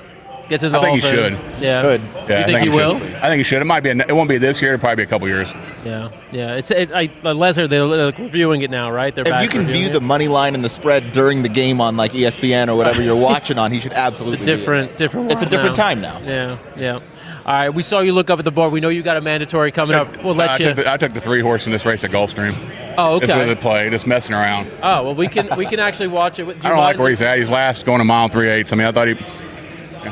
Oh yeah, why don't you do the play-by-play of what's going on in your mind as you're watching this race? I don't have nothing to watch now. You got another mile to go, and he's last. They're going quick, a little quick up front. Once he's back on screen, tell us how excited you're. Hopeful you are that he's going to hit the board. Well, you just got to finish. Well, you got to finish second. You got to do better than hitting the board. Is he a price? I didn't see. He's like 8 or 9 to 1, maybe. Okay. I mean, I think he went off at 13 to 1. Yeah. All right, so we'll see. So that's if you're watching with us. It's racing. You can't even watch now. Just watch the last quarter. Yep. Oh, he's within. There's a ways to go. He's in touch. He's in touch shouting with the distance field. for sure. Yeah. If you're watching the screen here, it's the bottom left of your screen. It's Gulfstream Race 5. So this is one of the optional races. How many optionals do you get today? What was that? How many optionals do you get? How many optional races? You get 10 optionals. You get 10 optionals. Yeah. So there were 6 mandatory races and 10 optionals. So this is how John used one of his optional bets today. He has the 3-horse. All right, let's see a little move here. All right. There's something happening. Something. Got a little run now to her. Got some run. Something. Hang on. There's something. She's got the best momentum, I mean. She does. She's got momentum. Come on. That's tough. Not so much ground there. Come on. On. Come on. Come on, girl. Get up, girl. I just lost too much ground. Oh. Yeah, they had momentum. A lot of ground. That's always But tough. still. But That was a good pick. it was a good shot, pick. yeah. It's a good pick. Get anything too pricey on the front end? It was 9 to 2 and 4 to 1, so that was a nice price underneath. Yeah, there's nothing major. Yeah. All right. 5 to 2. All right. Respectable, I'd say. That's pretty impressive. We'll let you get back so that you can focus on What the was match. that? We'll let you get back to your seat so you Okay. can focus on the rest of the Okay, day. yeah, I got that. We appreciate Thanks, you man. spending Okay. time with us. Appreciate it. Thanks, guys. All right, thank you. Legend. So John Nichols there, sharing some stories and sharing some car stories. You collect, Ryan, at all? You collect cars?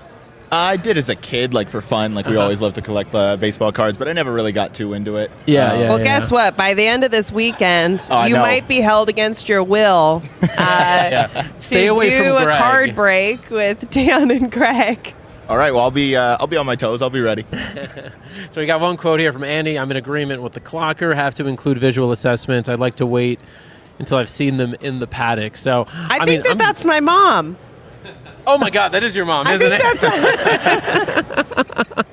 it? Well, she wasn't like making fun of you, so I was like, can this be her? So no, actually, I didn't put it together at all. So hey, welcome back. Not roasting me. Couldn't Yeah, be my yeah. mom.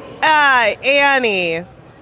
I agree. I like that she understands the physical scope of a horse, how important that is to a race. Everything that's on paper, race replays, all highly important, but you've got to look at the horse on the given day. Let's see. Bobby, going Bobby back to back? Bobby, he's back. He's got the 3 and 2 coming up at Aqueduct, which is the next mandatory race in about 20 minutes. Let's handicap this race on the fly, right? Aqueduct race 6. There's 1 scratch. Not a big field here. The 5 is scratch. That's Got the coupled entry as well. Got the coupled entry. So we talked about, for people watching, if you're just jumping in doing like a speed cap here, I jump to what you do, which is like first assess the pace scenario. Yeah, right? I think that's most important. Obviously, there's the saying, pace makes the race. Yep. So you got to look at who's the speed. You got to see if there is lone speed, if it's going to be a contentious pace, and then you just kind of work backwards from there, and then you can kind of find what you like. But that's got to be, step 1, I would say, is going through the pace. So interestingly, it looks like the entry 1 and 1A at Aqueduct both have speed. The 1A being the faster of the two, apparently on paper at least. Are you seeing anyone else who can battle with them early or keep them honest at least? Yeah, that's interesting. The 1A Magnolia Midnight has never passed a horse in his career, so he's obviously one that loves to go to the front, but Unlimited Potential's in the same boat. He's also never won when passing a horse. So that's not typically something you see, that, typically they'll have kind of complementary styles or one's kind of a deep closer. So outside of those, you got to imagine probably Mandatory from the 2-hole because of the coupled entry, but the 3-horse in the race had some back races where this horse has been forward, so maybe this one goes forward. Rail Horse. A little bit, right? The 2 lost in Rome a little bit. I was going to say, yeah, the 2 off the clay, maybe going to show some speed from the inside now, breaking from the rail. But there's some horses that have some back speed for sure, but it's an odd race when you see the coupled entry both have early speed and both don't like to pass horses. Looking for, I guess, the most accomplished horse in the field, we might call the class of the field. The 4-horse Reddington is coming out of some, has been in tougher allowance races and is now in this claiming level where, obviously the competition will be not as stiff. The last race was not great, was beaten by a lot, but the races prior, the horse is running some pretty competitive races. Yeah, definitely. And the last race Reddington came out of, Ridgewood Runner's a good horse, so is Wyco. Sheriff Bianco came back out to win his next 2 back, going a mile. Reddington lost to General Banker and Yo Daddy and Treaty Obligation. All those showed up in stakes races their next race. So I think he meets a nice field here. He has a good pace style or a good running style to fit the race. He should come from a couple lengths off of it. I think there's enough speed that'll set it up for him. And this race is going 7 furlongs. So, that after about 6 furlongs in these races, it can kind of get a little bit dicey. So this is the horse that I think likes to finish. 3-horse, speaking of 7 furlongs in particular, it is like that sort of odd middle distance that some horses like, some horses don't. This horse, the 3-horse, sorry, yeah, I'm getting a little lazy with my mic. I apologize, guys. JD's about to come. Yeah, I did. Teach you a lesson. The 3-horse, 5 for 5 in the money. He's hit the board every time at this 7 furlong distance. I am now literally licking this microphone. Sorry, JD. And then the last 2 races to end last year were bad, but then prior to that, 95 buyer speed figure in allowance company, 85, 99. The 3 in terms of back class, if he's able to run to those races, is probably the winner of this race by 5 lengths, but that's a big if. And the horse is 5-1 currently. Yeah, he's got 3 races to get back to. I see 3, 4, 5 back, all of which probably put this horse in the winner's circle, maybe the one in the middle. Definitely a contender, but yeah, he's got to get back to that. So I want to see. He's going to have to prove me wrong pretty much in this race because he's had too much kind of go off in his other races. He's off a little bit of a layoff. 7 furlongs is a tricky distance to come back. You want to watch one before you... I want to watch one, but I think he might, fire fresh and at least have some early speed, which would be nice to kind of set up for my 4. Okay. Yeah, okay, so you are going with the 4. Yeah, the 4 is going to be my top pick in here. I think back classes you mentioned, and then just has the best running style for this race. Okay. I will say the 6 is the current favorite. The 6 Magnificent Mile, 2-1. The best recent form, beaten by just a length or so, length and a half, at this same exact level against similar competition in his most recent race over a muddy track at Aqueduct. That cough is going to be tough to shake. Isn't it? It is. Yeah. It's going to hold on to me for a long time. That's got to be the Cabo cough, because I had a similar one when I came back from it. Yeah, in a way that I don't want to be held. But, Mango Deck changes you. Wait, what? Did you go to Mango Deck No, when you were at this bachelor party? I went to Rui Santa Fe or Ryu. Oh, Ryu. Ryu was great. I like it. It was Ryu. a lot of fun. It was a lot of fun. Too many pina coladas, but a lot of fun. Is that a different bar location in Cabo or? It's like an all-inclusive resort spot. So we went there. And we just never left. We played golf one day, but that was it. See, I like to be out in the community. Oh, I don't. No, I'm at the bar. I'm at the beach. I got a $40 massage. Okay. Oh, at the beach. Is that? Wait, what? For an hour. What kind of deal is that? The best deal ever. That is a great deal. Was it a good massage? It was phenomenal. Okay. That girl did everything except climb up on top of my back and walk her feet up and down. But she was like, "What pressure do you want?" And I said, "Firm." And I was seeing stars. I was seeing colors. And I had just had, a much more expensive spa treatment, the month prior. didn't even come close to, working out these traps, these shoulders where I hold all my tension. Highly recommend it. Just go to Cabo or I even think like I'm staying away from Cabo based on what I'm hearing here. You will get sick when you leave. Yeah. Thailand, you I can don't get a want- full body massage for like $7 for an hour. That sounds And suspect. And foot massages. It's great stuff, Dan. All right. Who are you picking in this race? I liked the two. Again, I'm just going off of names. This is my highly analytical approach, which won us our race. Yeah, I mean, it worked last time. Yeah, it did. So the two, Lost in Rome, because I have been lost in Rome. I highly relate to this.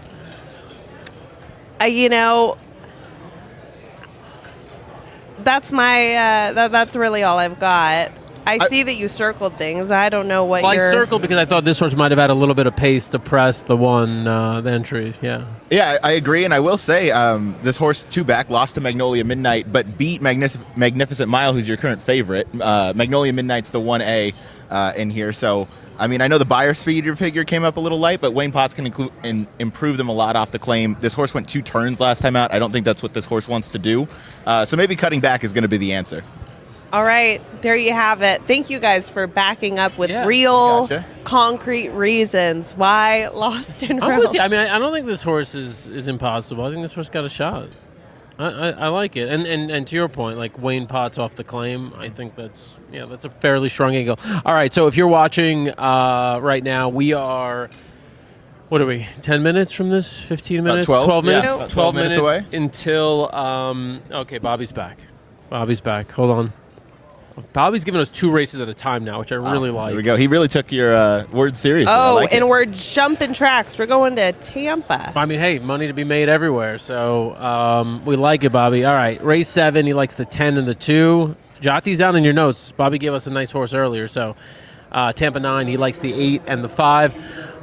He gave us an Aqueduct pick earlier. He liked the 3 and the 2. Actually, 3 mandatory and 2 lost. Yeah, he likes the 3 and the 2 coming up, which are the horses that, I mean, the 2 you like, and the 3 I think has got a sneaky look. I don't know. Has a shot. If 3 fires his A effort, he's absolutely going to be a winner here. Which, what are the odds? It's a horse named mandatory. The During 3 a horses mandatory. named That's a mandatory big in a hunch play. mandatory race. I think that if we're going off of, look, I think a lot of people here would like to say that they're not superstitious externally, but on the inside, they are. I mean, the guy Just that a won little this stitious, event right? last Yeah, year yeah, manifested it. Yes, he did. Visualization. I didn't want to ask if, crystals were involved, but someone in here, this is energies.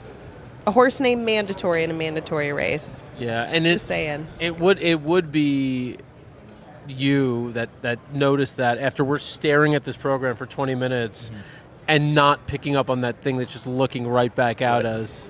So, you're like, yeah, mandatory. I'm like, oh shit, the horse has a name. This is great. I just got a text. What's the odds Dan and Greg track down the sports card guy off camera? Oh, we have to. Yeah, we're going after. Well, they're already him. on it for sure. Yeah, I got my. I haven't let him leave my sights. Yeah, they're working behind the scenes to keep tabs on him. Do you guys see Christina Blacker? She was supposed to pop in toward the end of this.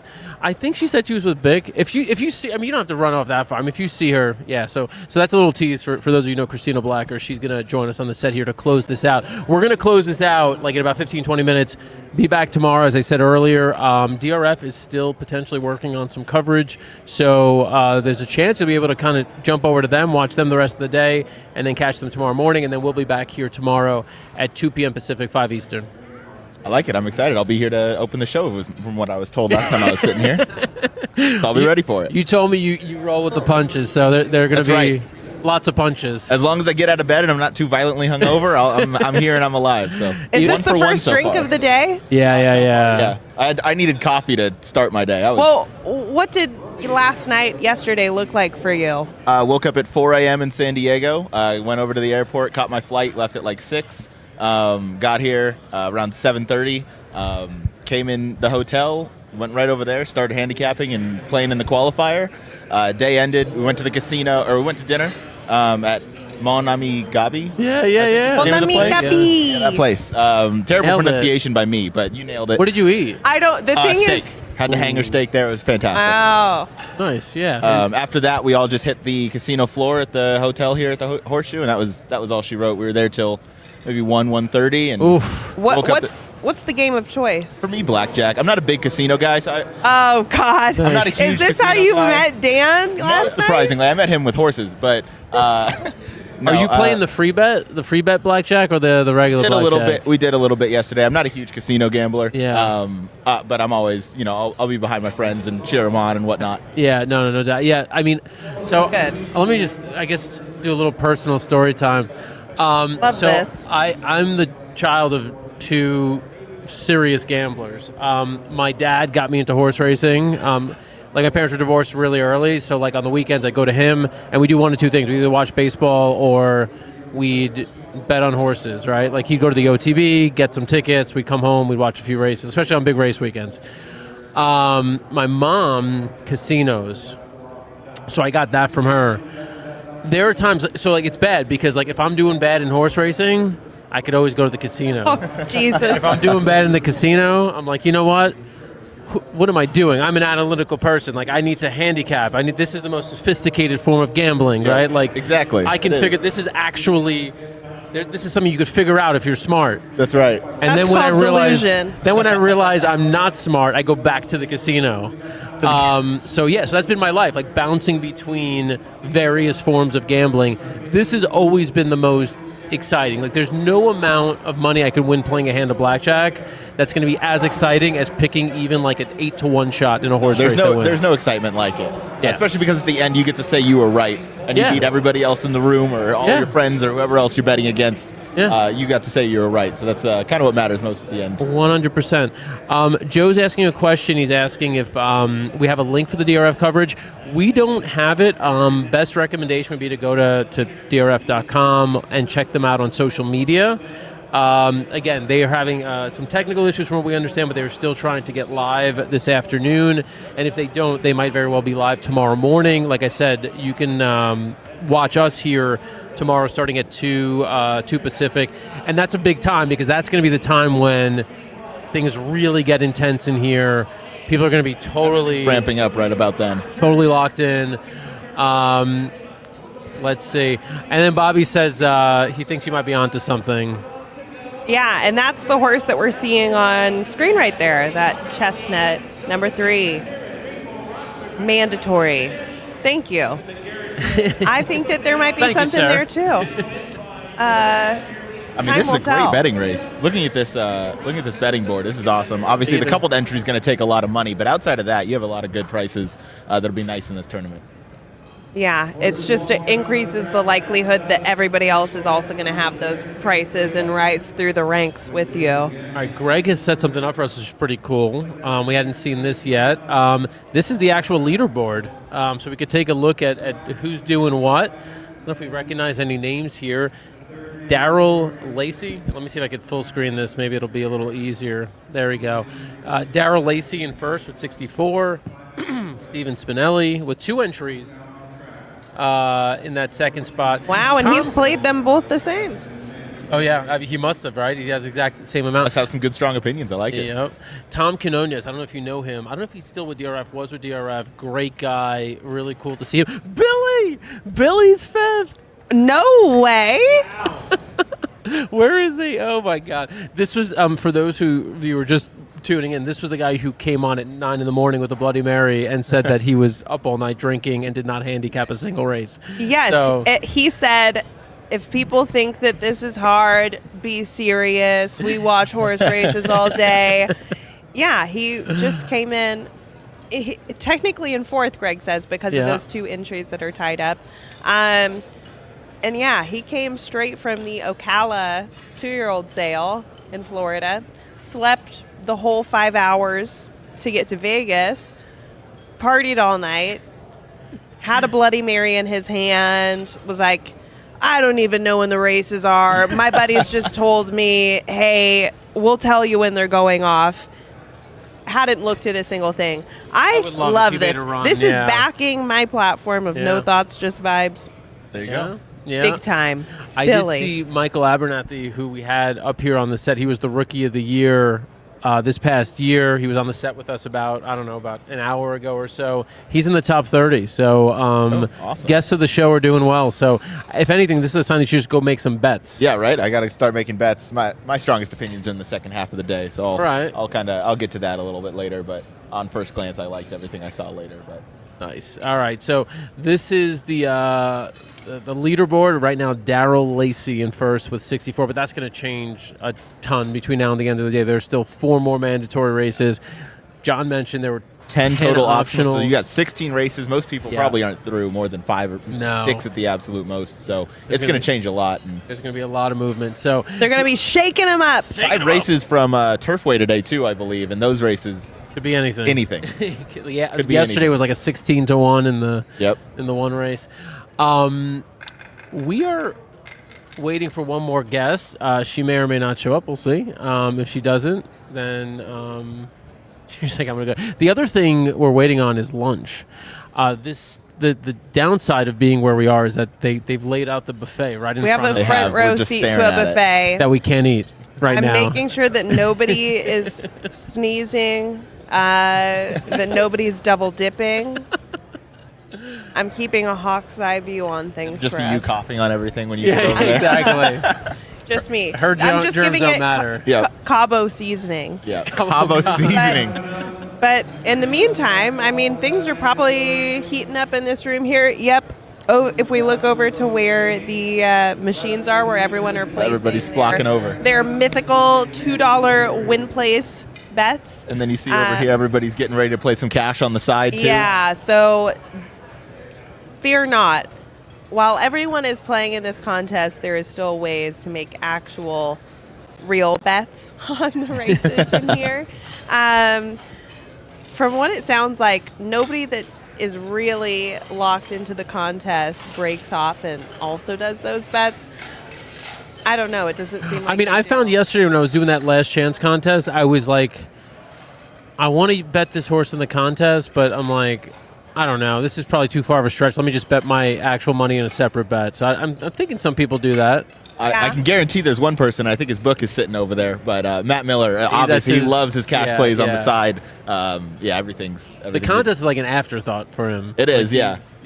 It's leverage. It's all about leveraging and hedging, and I mean, nobody really does it better than him on that front. Yeah. He's out of a tournament, he's having a good cash day, and he's having a good cash, or if he's having I don't know if he has bad cash days, but he's probably winning the tournament. I don't even know if he has bad cash I don't. the man that wrote the book on it, I'd say it's mostly upside. I would think so. What I love about his book also is that like it's more than just like here's an approach to betting. It's really like an approach to like life. It is.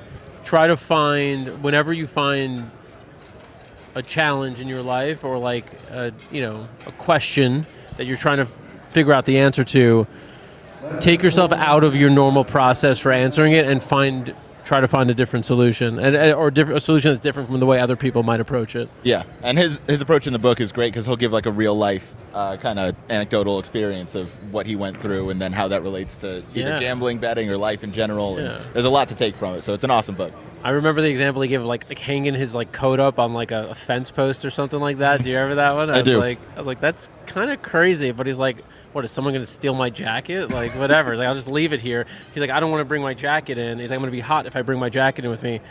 He randomly hung his jacket up on like a fence post outside. And his wife was like, what are you doing? Like, someone's going to like steal it. He's like, whatever. If they do, they do. But like, I want to be comfortable for the next little while. And sure enough, he came out. It was there. So he's like, that's it. He's like, I found a solution to my issue of not wanting to be hot.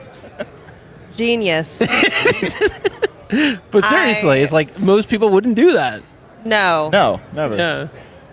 Well, also for me, I don't want to leave my things strewn about. I would be sad if someone took my blazer. Clutter. Yeah, I don't like the clutter. I don't want to have to track things down, find the fence post I left my jacket on. But a good strategy. Yeah. Well, I mean, there might be other situations in which you could use the approach. Exactly. So, all right, Aqueduct's about to go off. This is the third mandatory race of the day. It's also kind of the midway point, right? I mean, this is the midway point. To confirm, Ryan, you're on number 4, Reddington. 4. Rachel is on number 2. Oh no, Boston, Rome. 2 Boston, Rome. Or you know what? 3 I'll go on mandatory. I'll go on you're mandatory. Doing mandatory. I'll do mandatory. Unless you want to switch. You want mandatory? I'll take Boston, Rome. No, I'll live my truth. Okay. All right. With my 17-1. Oh gosh, Hey, small can you field like this, imagine? if you were right, even in second, that's still going to be a decent price. Yep. All right, so they're just getting into the gate now.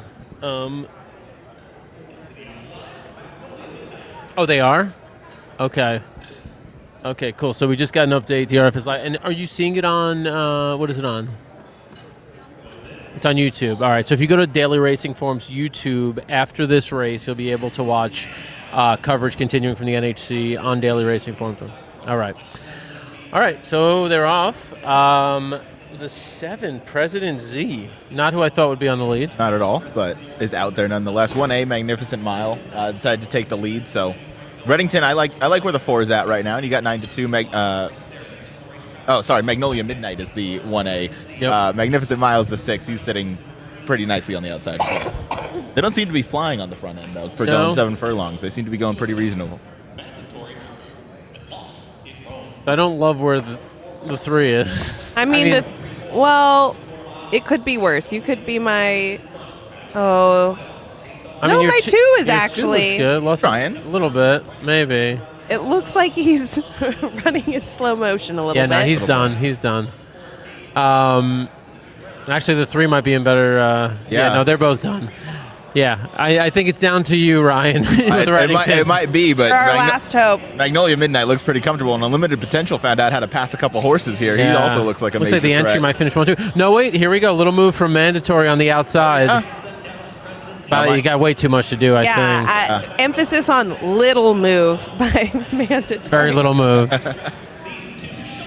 Oh, see, so as you can tell, no one in this room is celebrating. Yeah. No one in this room. Well, nobody's picking those horses that even money, is doing right? anything. And worth mentioning, if you have the 4, horses. you will get the place money because of the coupled entry. They'll only count as the 1, so you'll be able to get place money on the 4 for anybody that bet that in the contest. So that's something. But yeah, the coupled entry, it's always hard to get past. But yeah. I mean, even money. Those 2 are, I mean, like, and that was a great point. Like, just to hear how quiet everyone was. Like, it's never that quiet for a mandatory. So. Thank you, Joe. We appreciate it. Yeah, definitely. We like to see, we want you, if you're following this coverage, like if you want analysis and so forth, we want you to be able to get it throughout the day and throughout the weekend. So definitely check out our friends at DRF with coverage continuing here. All right, so we hope to have Christina. I don't think we're going to have it. So I think that's it. I think we should wrap. We've had a great day. It's been fun, and we're going to be back tomorrow. I've said it 100 times now. Do you remember exactly what time we're going to be back tomorrow? No. It's 11 a.m. Hawaii time for anybody that's wondering. 2 p.m. Pacific. 2 p.m. Pacific. Somebody's listening. It's Somebody's a miracle that I'm attention. here It is a miracle after Montezuma's revenge and salad. Are those beets? I don't know what that is. We've rolls. got- What are you going for first? I've been keeping it pretty bland. I've been keeping it pretty safe. Last night we went out to a big Italian meal, and I pushed my limits a little bit. So far, so good. I don't know that I need to have another spicy meatball. Oh my God, Ryan, what are you hitting first? I'm just grabbing a plate and I'll take a little bit of everything. All right. So that's People are my walking in move. with Chick-fil-A bags, and They I'm are walking in with Chick-fil-A bags. looking I will at say I went to that. Bobby's Burgers this morning and got their breakfast burrito. That is Good? incredible. Oh, nice. Incredible. Okay, 10 out of that's 10. a good move. My buddy Matt Wow. Gum is the one that recommended it to us under strong recommendation, and I will say it was a 10 out of 10. Nice. That's breakfast a good tip. burrito. Love a good breakfast burrito. I wanted to ask our friend the Clocker which track had the best breakfast, because I have a feeling like the Keeneland breakfast burrito has got to be high on the list. Yeah, I would imagine so. But you And he's know gonna- that guy, he has had different tracks, Yeah, he's been everywhere. a tasting of everything. Yeah, taste of the world. Taste of every breakfast burrito, Yeah, and I'm going to get one from Bobby. Got to go get one from Bobby's. I'll try the one at Keeneland when I'm out there this spring. But seeing as Rachel's now, the wheels are falling off the bus. Rachel's doing the loopy laugh. So emotionally. All right, we'll be back tomorrow. Hope you enjoyed the coverage. Thank you again to our entire team here on site: Alex Probst, JD Mitchell, Greg Charcuti, and for running the show. We'll be back tomorrow. Oh, yeah. So we'll see you then. Bye. It's America's original sport, and no one covers it better than America'sBestRacing.net. From the sport to the lifestyle, the best races, horses, and destination venues, cocktails, gambling, fashion, and more. America'sBestRacing.net is a sport for you.